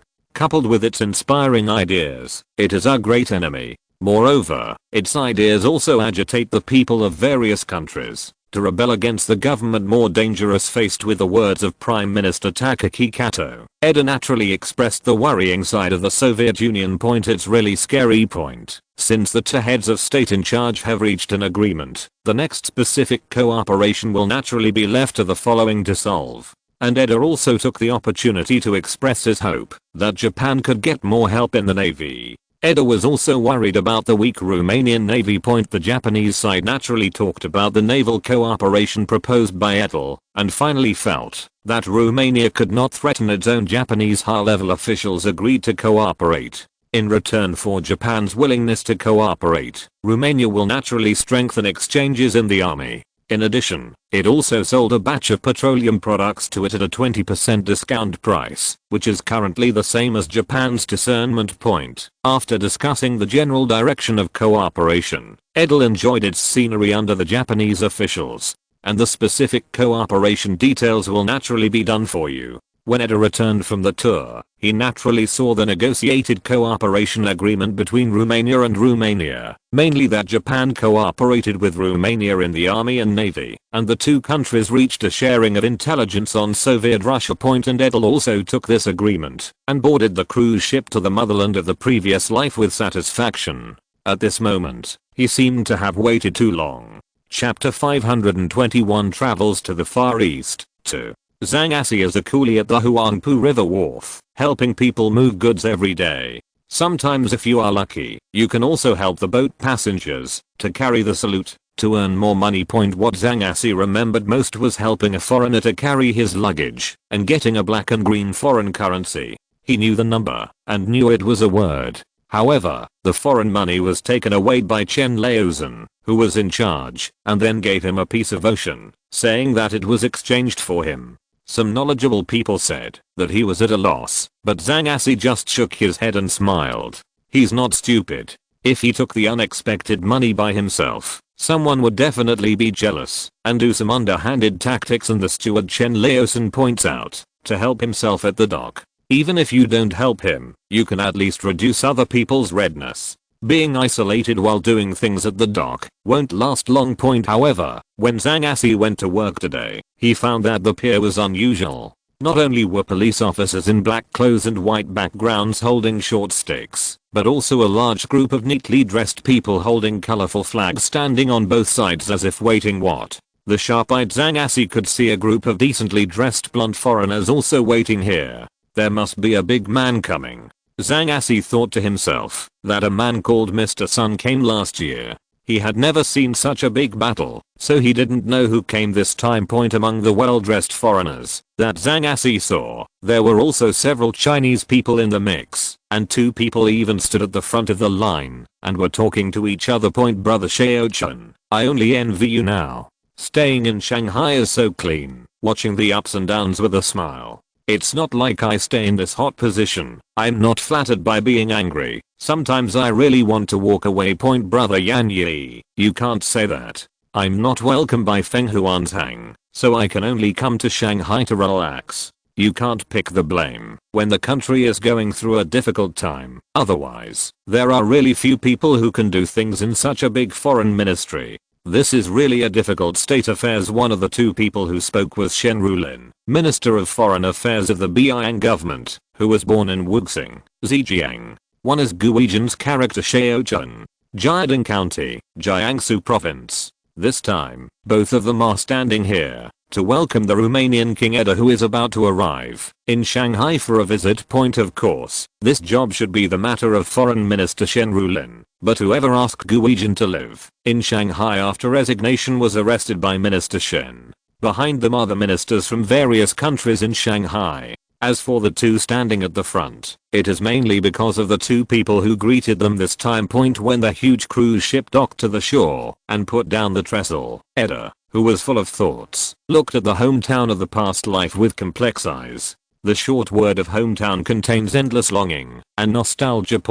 When Edel walked down the trestle step by step, the person in charge of this meeting, Shen Rulin, immediately stepped forward in a cheering welcome. Welcome King Edel and his party to Shanghai. Thank you, Minister Shen. Edel said this sentence in Chinese, but it was a little stumbling, and this made Shen Rulin speechless. He didn't expect that the Romanian king could speak Chinese, even though it sounded unpleasant.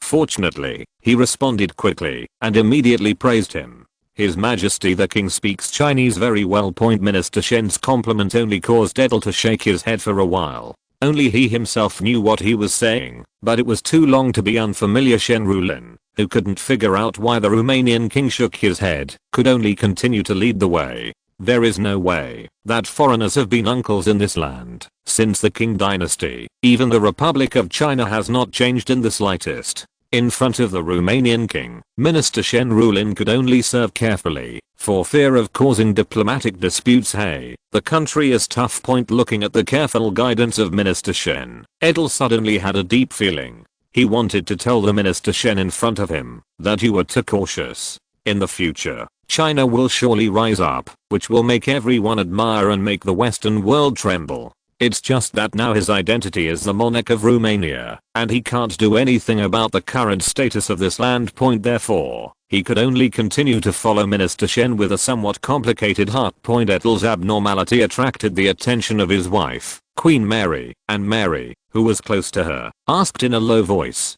"Edel, what's the matter with you? Are you not feeling well?" Facing his wife's concern, Edel smiled and replied, "It's nothing, I'm fine. Maybe I'm a little tired." After sitting on the boat for a long time. After speaking, he regained his mood and followed Minister Shen forward. Now is not the time to cherish the mood of his past life and homeland. This is Mr. Madi, the French ambassador to China. Due to the peculiar reasons of the French embassy in China, Mr. Madi, the French ambassador, became the only permanent ambassador in Shanghai. In other countries, the ambassadors are basically in Beijing and the councillors are in Shanghai, which is why Minister Shen introduced him first. Hello, Mr. Maid. Nice to meet you. I'm also very happy to meet His Majesty the King. This is Consul Lemon. Hello. As Minister Shen Rulin introduced AI one by one, Del greeted the envoys of various countries in Shanghai casually. There is no way. At present, the diplomatic envoys of various countries in China are basically the guys whose foreign ministries do not take very seriously, let alone consuls. Eda's disregard for these ambassadors and consuls doesn't mean that they don't take Eda seriously enough. These guys who call the wind and call the rain in Shanghai are respectful in front of him, which makes many people who greet him enjoy it. After introducing the envoys of various countries, the next step is the local celebrities in Shanghai. These two are brothers Rang Zanjing and Rang Desheng, and their flour and gauze production accounts for nearly half of our country. This is for the ancestors of the Rang family in later generations. If you say the name Edel, you may not know who it is. You can add the phrase that flour gauze occupies half of the country, and the Rang family will not be able to escape. Hello, Mr. Rang. Hello, Your Majesty the King. This is Zhang Jian, a model of my country's outstanding officials turned entrepreneur educators. Minister Shen Rulin didn't know how to explain the champion. He could only replace it with an excellent official, and then introduced his achievements. Hello, Mr. Zhang. In my opinion, your country needs people like Mr. Zhang. What your country lacks most is education and industry, which can help the country's development and hope for the future. Thank you, His Majesty the King, for complimenting me. At this time, Zhang Jian, who had been exhausted by the Dashan textile factory, could only answer with a strong face. There is no way that Dashan is in debt now, and the huge amount of borrowing weighs him down. This time, the fundraising in Shanghai was not very smooth, and it was because of being invited to meet Edel that I couldn't forgive myself. How difficult is the development of capital in the Republic of China? There is apportionment from various governments inside, and there is competition for capital from various countries outside. The fragile capital of the Republic of China can only develop in its difficult development. Edel knew this too, but he couldn't save any one point. And then Minister Shen quickly introduced other Shanghai influential people a little, because he saw the fatigue in Edel's eyes. After being greeted at the pier, Edel and his party went to rest by car, and even refused the welcome banquet that day, because of physical exhaustion. He was not physically tired, but was mentally tired looking at the personnel in Shanghai. Please remember this book's first domain name. Mobile version reading website. Chapter 522 Travels to the Far East. 3. If Shanghai is the pearl of the Far East, then the concession is the essence of this pearl.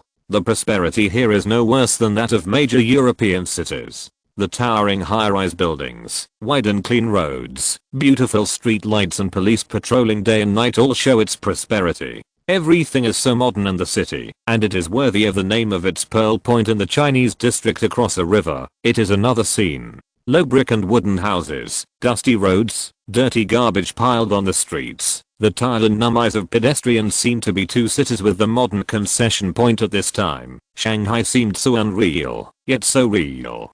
Edel could even hear their conversations, smell their sweat, and see their hurrying figures. All this cannot be described in words. This is my personal experience. Edel, I've noticed that you've become a little sentimental since you set foot on this land. You haven't shown this expression before. Queen Mary next to Edel looked at her sentimental husband with some doubts. It's nothing. It may be the influence of different customs. It will be fine after a while. Edel explained indifferently. Queen Mary knew that her husband was just comforting herself because as a bedside person, she could see that her husband seemed to have feelings for this unfamiliar country, or more accurately, this is already the fourth day that Edel arrived in Shanghai. Before, they visited the local customs in the concession, and their husband was a little more normal. When she was touring China today, her husband's emotions came back again, and she discovered it when she got off the boat.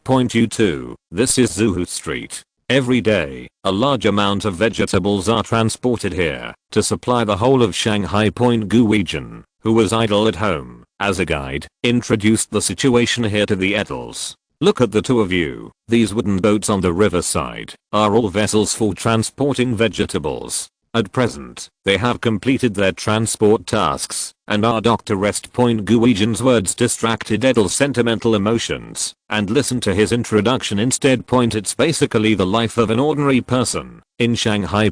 So how much can they earn a month? Edel took the opportunity to ask about the current income of these residents. It's about 12 to 15 blocks of ocean. Edel quickly converted it in his mind. It was about $6-7. He remembered that the data he had read in his previous life showed that a worker earned around 20 yuan, which seemed to be a good income at present. This is a good comparison. Rickshaw drivers can be seen everywhere in Shanghai, and their monthly income is only about 10 yuan. Of course, there are also high-income groups, such as doctors, writers, and professors. This is not because the income of these people is high, but the income of the bottom group is too low, and their income is basically not much left after deducting their monthly living. 100 catties of rice is now priced at 8 to 13 yuan, so they are afraid of getting sick because they can't afford it. If you suffer from minor illnesses yourself, if you suffer from serious illnesses, you have to wait for death. This is still the most prosperous Shanghai in the Republic of China. If it is changed to other areas, it is estimated that it will be more difficult. The Republic really has nothing to brag about. In this comparison, the current average salary of Romanian workers reaches 130 lei, $26, which can be converted into more than 60 yuan. Don't forget that Romania is still a production country, and preliminary mechanized farming is not comparable to manual farming. So the income of a Romanian worker to support a family is not a problem at all. This is also an opportunity for people from many neighboring countries to flock to Romania to look for jobs, among which Bulgarians are the most. Gu Weijun's words immediately aroused his wife Mary's amazement. Then the income is so low, enough to live. What about their wives and children? Mary's words made Gu Weijun's face, who had lived in Shanghai for a long time, look bitter, and then he began to talk about the miserable life of the bottom civilians. And after Mary heard that many children had no clothes to wear and were starving as big-headed children, her eyes, who had never touched the bottom layer, couldn't help but turn red. Edel, can we help them? Edel, who had long intended to do so, replied immediately after hearing his wife's words. It's a good idea, and we should really help these poor children.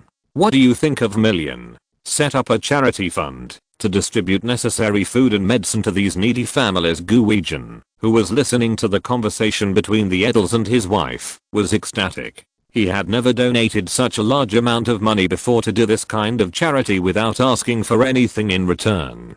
Now the government can't even pay the salaries of officials, and the work-study program can only be done with the support of His Majesty Edel. Although the number is much smaller than before, it also allows students studying abroad to gain knowledge. After returning home, it will have a great effect on the country.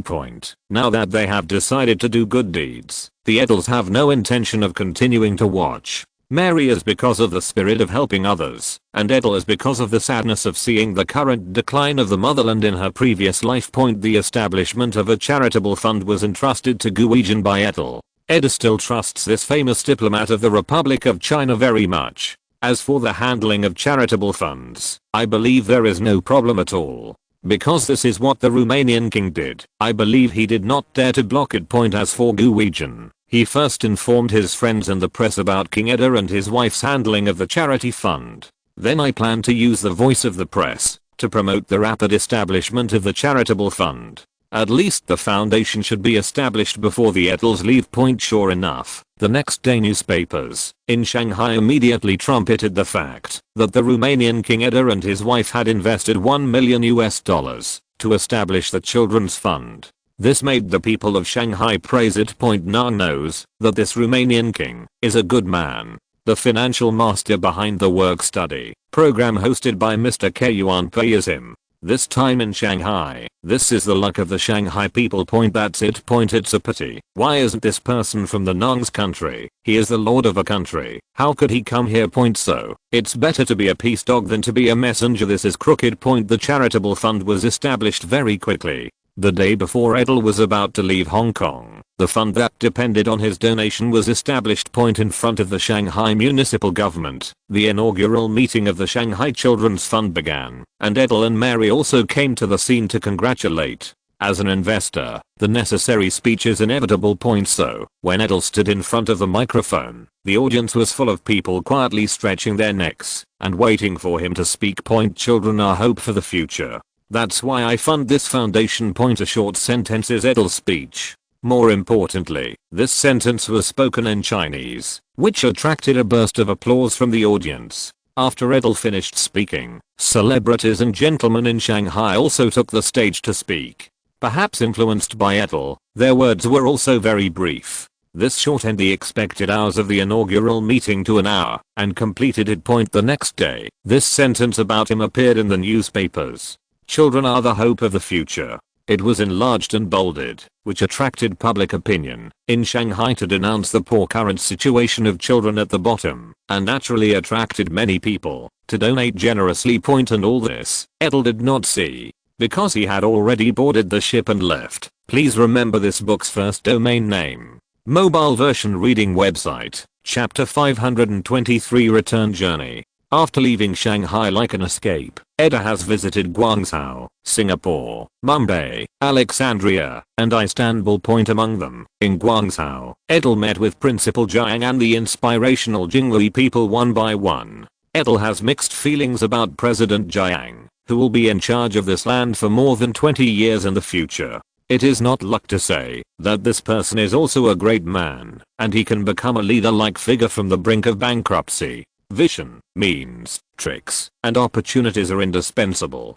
And there are too many ambitious people in this land, which makes it hellishly difficult. However, perhaps he is too focused on maneuvering and cannot make the whole party form a cohesive force, so there have always been many opponents in his party. Compared with the current ally and the future enemy, it is a little worse, which is why he will be driven to the island in the future. As for the person who is inspired to be a Jinghui, Edel found in his conversation that this is a person whose ability is not as ambitious as that, and losing to the principal in the future is completely due. Now that he knows the history of the future, Edel certainly needs to befriend him. As for the principal, of course, he hopes to form a good relationship with the real power monarch of a Western power. So with the intention of both parties, the personal relationship between the two quickly heated up. So much so that the local Red advisors were indignant when they saw it here. And Edel also took the opportunity to sell a batch of ordnance to the Guangzhou government, ignoring the feelings of the local Red consultants and the British with huge interests in the local area. This batch of ordnance is not much of a division's equipment, but this still makes Guangzhou very happy. Because this batch of ordnance is on credit, how can you be unhappy? This continent has a soft spot for German weapons, and Romania is the German weapon used. And Edel believes that the establishment of the First Army will be accelerated. So, when Edel was about to leave, Guangzhou Shangsha also held a huge farewell party for this. This is a good start, although Romania has not achieved the sole legitimacy of its recognition of its government. and for the new powers Romania is so interested in itself. I believe that the Guangzhou government will definitely report it through national public opinion, at least to convince them that the Guangzhou government has the ability to become a substitute for buying point. In Edel's visit to Guangzhou, the principle was the most profitable, because Edel and his good personal relationship can at least help him gain a firm foothold in the political arena. Maybe this relationship will be of great use in the future. Edel then arrived in Singapore. This city, which is basically composed of Chinese immigrants, is the pearl of Southeast Asia and the strategic point of Gibraltar in the east, so the British built a fortress here to arrange a garrison. Edel simply stayed here for a while, visiting local governors and celebrities in Mumbai. Edel stayed here for a longer time, mainly because he wanted to see what the most important British colony was like. After all, the British Empire will not surrender until the last Indian is dead. In his local observations, Edel found that India is indeed different from other places. Helping the British to rule were mainly the first-class Brahmins, who acted as officials who passed on the situation. The Anglo-Indian army, mainly composed of the second-rank Kshatriya, maintained the locality and was responsible for quelling the rebellion in various colonies. Its upper officers are composed of British, and the lower basic officers and soldiers are Indians. Although the combat effectiveness of such an army is not comparable to that of the European powers, it is still qualified to be used for countering rebellion, and as cannon fodder. As for the third class of Vaishyas and Sudras, they provide financial revenue for the British government. Edel found that these Indians were basically submissive to British rule, and many had become accustomed to British rule from a high place. As for why India will become independent in the future, a large part of the reason lies in the coercion of the two rising stars, the Soviet Union and the United States. Sometimes Edel has to admit that these Indians are really brainwashed by various religions. Obviously life is miserable, but he donated his little leftovers to the temple and sent it to the next life to live better. I don't even think that, even if there is an afterlife, the funds of those Brahmins and Kshatriyas are not stronger than yours. Even if you can't afford the reincarnation auction, you still have to vote for Sudra's life in the end. After reading it, Edel sighed that it was a nation born to be ruled. After leaving Mumbai, Edel arrived in Alexandria, Egypt, where he came mainly for sightseeing. In addition to meeting King Fuad of Egypt, many people are probably not familiar with the puppet, supported by the British, but his son must be famous. He is also outstanding as being able to be choked to death by food, and what is even more hellish is that this king likes to steal things. Churchill's pocket watch was missing during the historic Cairo conference in 1943, and it was the odd king who stole it. After reading a series of ancient Egyptian masterpieces such as the pyramids, the Sphinx, and the Valley of the Kings, Edel set off to the last stop with satisfaction.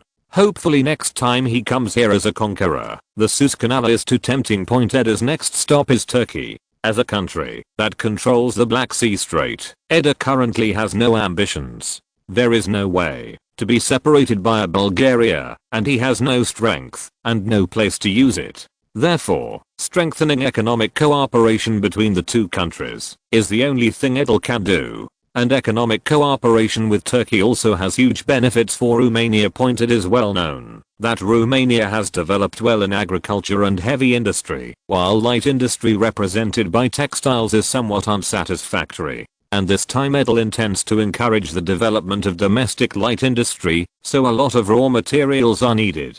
Turkey is very famous for wool, tobacco and iron ore, so Edel plans to discuss economic cooperation with Turkey. On the other hand, Turkey has good relations with the Soviet Union despite the current situation. But in history, the two countries had a deep blood feud, and Edel wanted to see if he could shake the relationship between Turkey and the Soviet Union. Of course, it is not Edel and there is no loss, and it is impossible for Turkey to have a bad relationship with Romania because of this. You must know that the current relationship between Turkey and European countries is not good.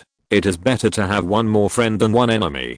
And Romania's strength is obvious to all. The Turkish government will only offend Romania if its head is crazy. Therefore, after Edel's exchange with President Kemal in Istanbul, the Turkish founding father welcomed the strengthening of economic cooperation. Because the war has just ended a few years ago, Turkey also needs to recuperate. As for Edel's question about the Soviet Union, the old fox Kemal did not say a word. Edel who knew that his intentions were seen through, was not angry and continued to exchange ruling ideas with the founding father. However, the situation in the two countries is different, but both have gained from their exchanges. Edel left by boat after a week in Istanbul, Romania. Your king is back. Please remember this book's first domain name. Mobile version reading website. Chapter 524 Returning to China. The port of Constanta has always been the largest port in Romania, and the number of goods and passengers passing through here every day is not counted.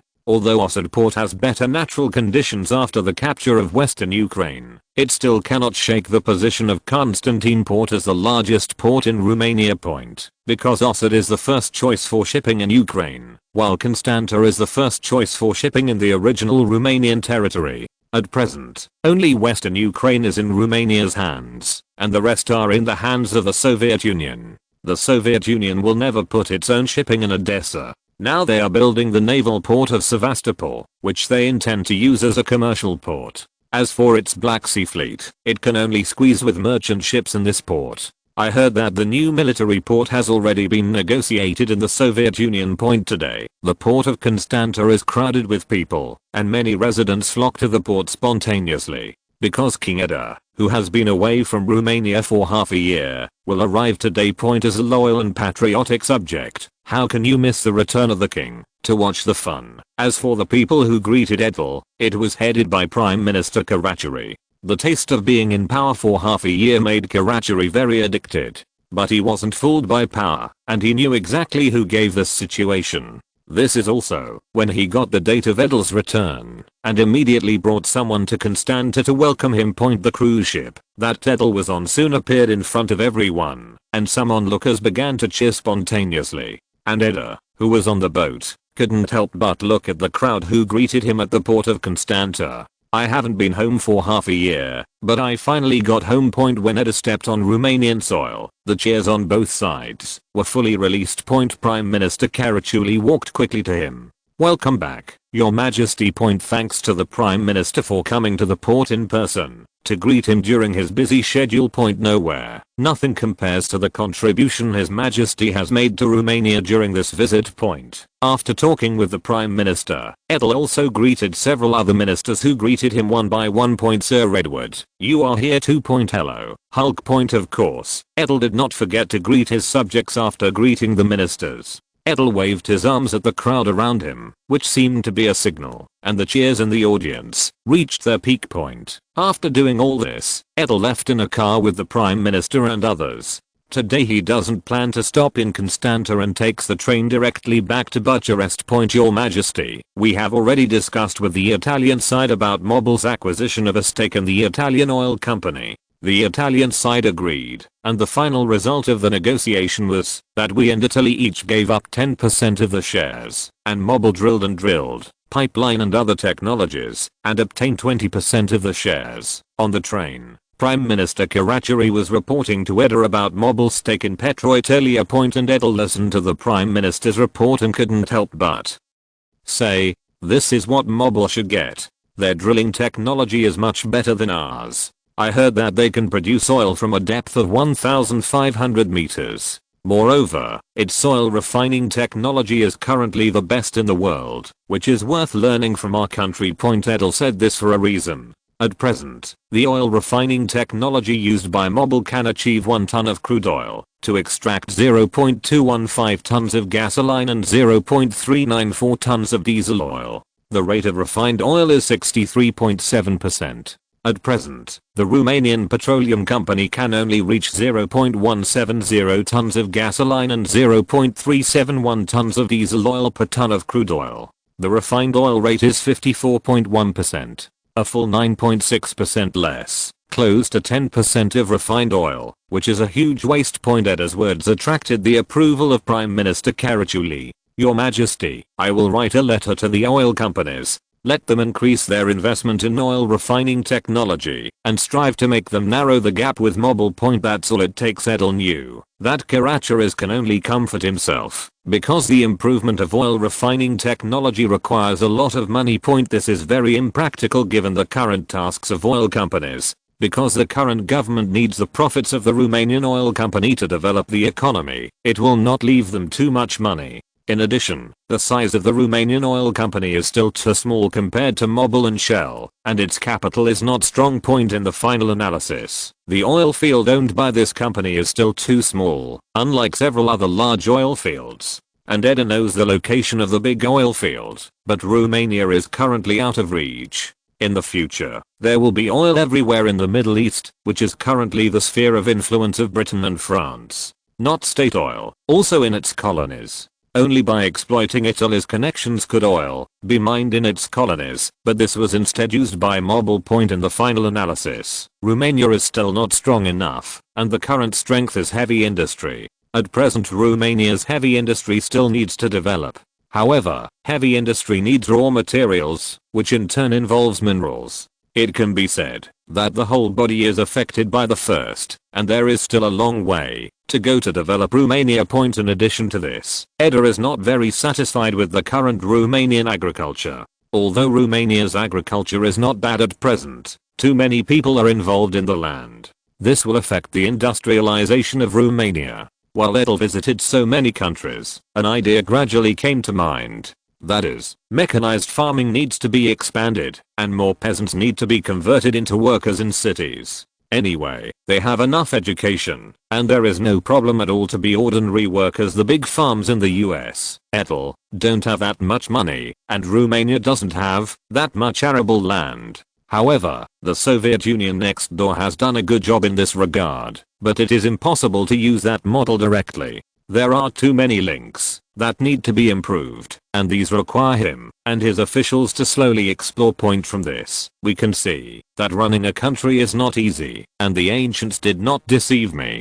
There are too many aspects to consider, and there are too many problems in Romania that need to make up their own minds. Edel can only learn from the experience of later generations on the train. Edel and the Prime Minister discussed issues such as oil and agriculture. In this regard, Karachi is much worse than the former Prime Minister Briceanu, because he was the Minister of Industry before, and he knows all about agricultural issues, but knows nothing. As for oil, the former mayor of Ploiesti still knows a little bit about it. Edel could only smile helplessly. I know his shortcomings, but still choose him. I should think of this result. The conversation was not pleasant, but it was not dull either. When the lights came on, Edel and his party finally arrived in the capital, Bucharest. I don't know if his son Victor has turned the palace upside down. Bear boy, your happy time is over. Please remember this book's first domain name. Mobile version reading website, chapter 525, The Problem of Migrant Workers. 1. Edel's worry didn't happen, and the arrogant boy didn't turn the palace upside down, but it wasn't much better for Victor. The half year that the Edels visited abroad was the happiest time in his life. There is only one Queen Elizabeth in the palace, who can control him, and everyone else is only fooled by him. Climbing trees, digging birds and fishing for fish in the river are nothing but catching earthworms and laying them in other people's beds and scaring little girls, sisters, with caterpillars is the real happiness. But unfortunately, his happiness ended. Under the gloating eyes of his sister, Edel, who learned of his son's great achievements, grabbed Victor, who wanted to escape, and slapped his butt. As for the mother, Queen Mary, she was also moved by her son's lawlessness during this time, and acquiesced to Edel's punishment. He was hurt by his father, and he also expected his savior Queen Elizabeth to appear. He may have been troubled by his mischief during this time, and the savior could not come, which made him deeply bear this father's love like a mountain. After Edel's violence ended, Victor pitifully escaped the clutches. It can be seen from the agile eyes that are still a little scared. This punishment can make him calm down for a while. Edel had a conversation with the captain of the guard, Horia, after teaching him, and Victor made him reflect on what he had done during this time. Victor, who was ignored, looked around boredly and found that the guard little Monel showed a relieved expression. You wait for me. Next time you don't put earthworms in his bed. You want to put a snake in it. Poor little Monel was missed by the little devil. Horia, how has the royal family's industry been developing recently? Edel was thinking about his money now. Your Majesty, the various industries of the royal family have developed very well during the time you left. After deducting the funds that have been successively invested in various industries, there are still 13 million lei in the book. Do you want to use the money, Your Majesty? I don't plan to use it at the moment. Just prepare it in advance, and I will notify you when the time comes. Okay, Your Majesty. Point. After talking with the head guard, Edel finally calmed down. However, there will be a lot of things waiting for him to deal with. After all, although the Prime Minister and others will deal with it after going abroad for half a year, there are still many domestic matters waiting for him to decide. And after his visit, he has new ideas for many domestic issues in Romania, and also need to discuss with his ministers the next day. In the conference room of the palace, Edel summoned his important officials to discuss the recent problems. Your Majesty, there is a growing dissatisfaction with the increasing competition for migrant workers in China. Many public opinion calls for greater control over migrant workers. There were even demonstrations in Galati, Constanța and other cities, demanding the government to expel these people. Romania. As Home Secretary, Sylvester was the first to speak out what the government is most concerned about. While waiting for Edel to question him, Bardovin, the Minister of Industry, objected. If these people are expelled from the country, what will happen to the jobs that these people leave? You must know that there are nearly a million jobs, many of which are hard work, that the domestic people are not willing to do at present. Like dredging pipes, digging rivers. Who should give these hard and tiring jobs with little money? As far as I know, there are not many natives in these jobs. As if knowing that Bardovin would stand up against it, Sylvester said sarcastically. The work of these outsiders is not only hard work. Doctors, lawyers, these jobs are not hard or tiring at all. According to our understanding, 9.17% of doctors are from abroad, and 6.17% of lawyers are from abroad.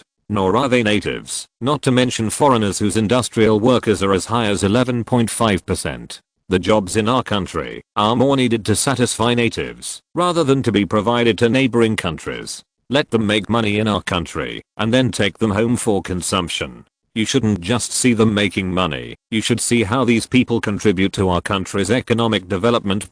Besides, these people only took a small portion of the profits, and more profits are kept in the country, which is a good thing for our country. But the existence of these people has lowered the treatment of domestic workers. Several demonstrations broke out in the country. It can be seen that when the society is not satisfied with the reality, there will be huge hidden dangers. We can't just focus on the problem of entrepreneurs making money. Consider ordinary citizens during the confrontation between the two. Edel did not expect that there would be such a large number of foreign workers in the country, nor did he expect that the current problem between the domestic people and foreign workers was so acute. But Edel asked a sensitive question. Have these marchers clashed with the government? No, they all marched peacefully. Fortunately, the public has not turned the issue to the government at present. However, Sylvester's next sentence made Edel vigilant. However, since the beginning of this year, there have been 348 conflicts between domestic people and migrant workers due to work problems, which is 41% higher than last year. This sentence caught Edel's attention. How come there are so many? The main reason is that the Bulgarian economy has not improved. And many Bulgarians have come to the country to work and earn money before, which has attracted a larger influx of Bulgarians to look for work in the country. In Sylvester's account, Edel learned this is also because of the sluggish economy of Bulgaria, so Bulgarian nationals can only go out to work, and the Romanian economy around them is developing rapidly, which naturally attracts a large number of Bulgarians to look for work. And these poor and frightened Bulgarians will do any work as long as they give money, which has caused dissatisfaction among the people in need in the country. There is no need for provocation, and the Bulgarians who compete with themselves for job opportunities are very hateful in the eyes of the domestic public, because they let their hopes for a raise come to nothing. No one wants to have their wallet damaged, so it's no wonder that there is no conflict. In fact, there is another reason for the influx of Bulgarians into Romania, that is, it is easier for Bulgarians to enter Romania, which is due to the signing of the Bucharest Treaty between Romania and Bulgaria before worship. In the treaty, Romania allowed their relatives to visit freely in order to take care of or appease the Bulgarians in the newly occupied Varna and other places, and this loophole was not remedied in future treaties with Bulgaria.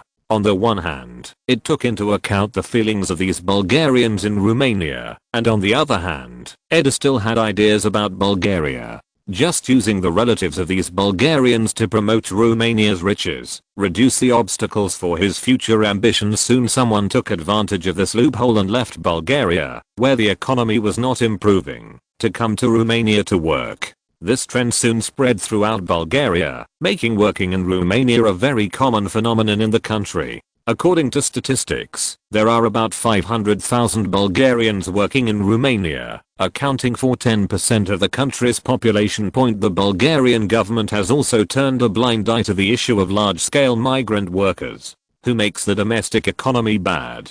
Do not let these people go out to work. Do they make them feel dissatisfied in the country? Sylvester's remarks made it a little difficult for Edel. These migrant workers have already caused conflicts with their own people. But deporting him is not in Edel's own mind, and there must be a solution. Please remember this book's first domain name. Mobile version reading website. End of this chapter.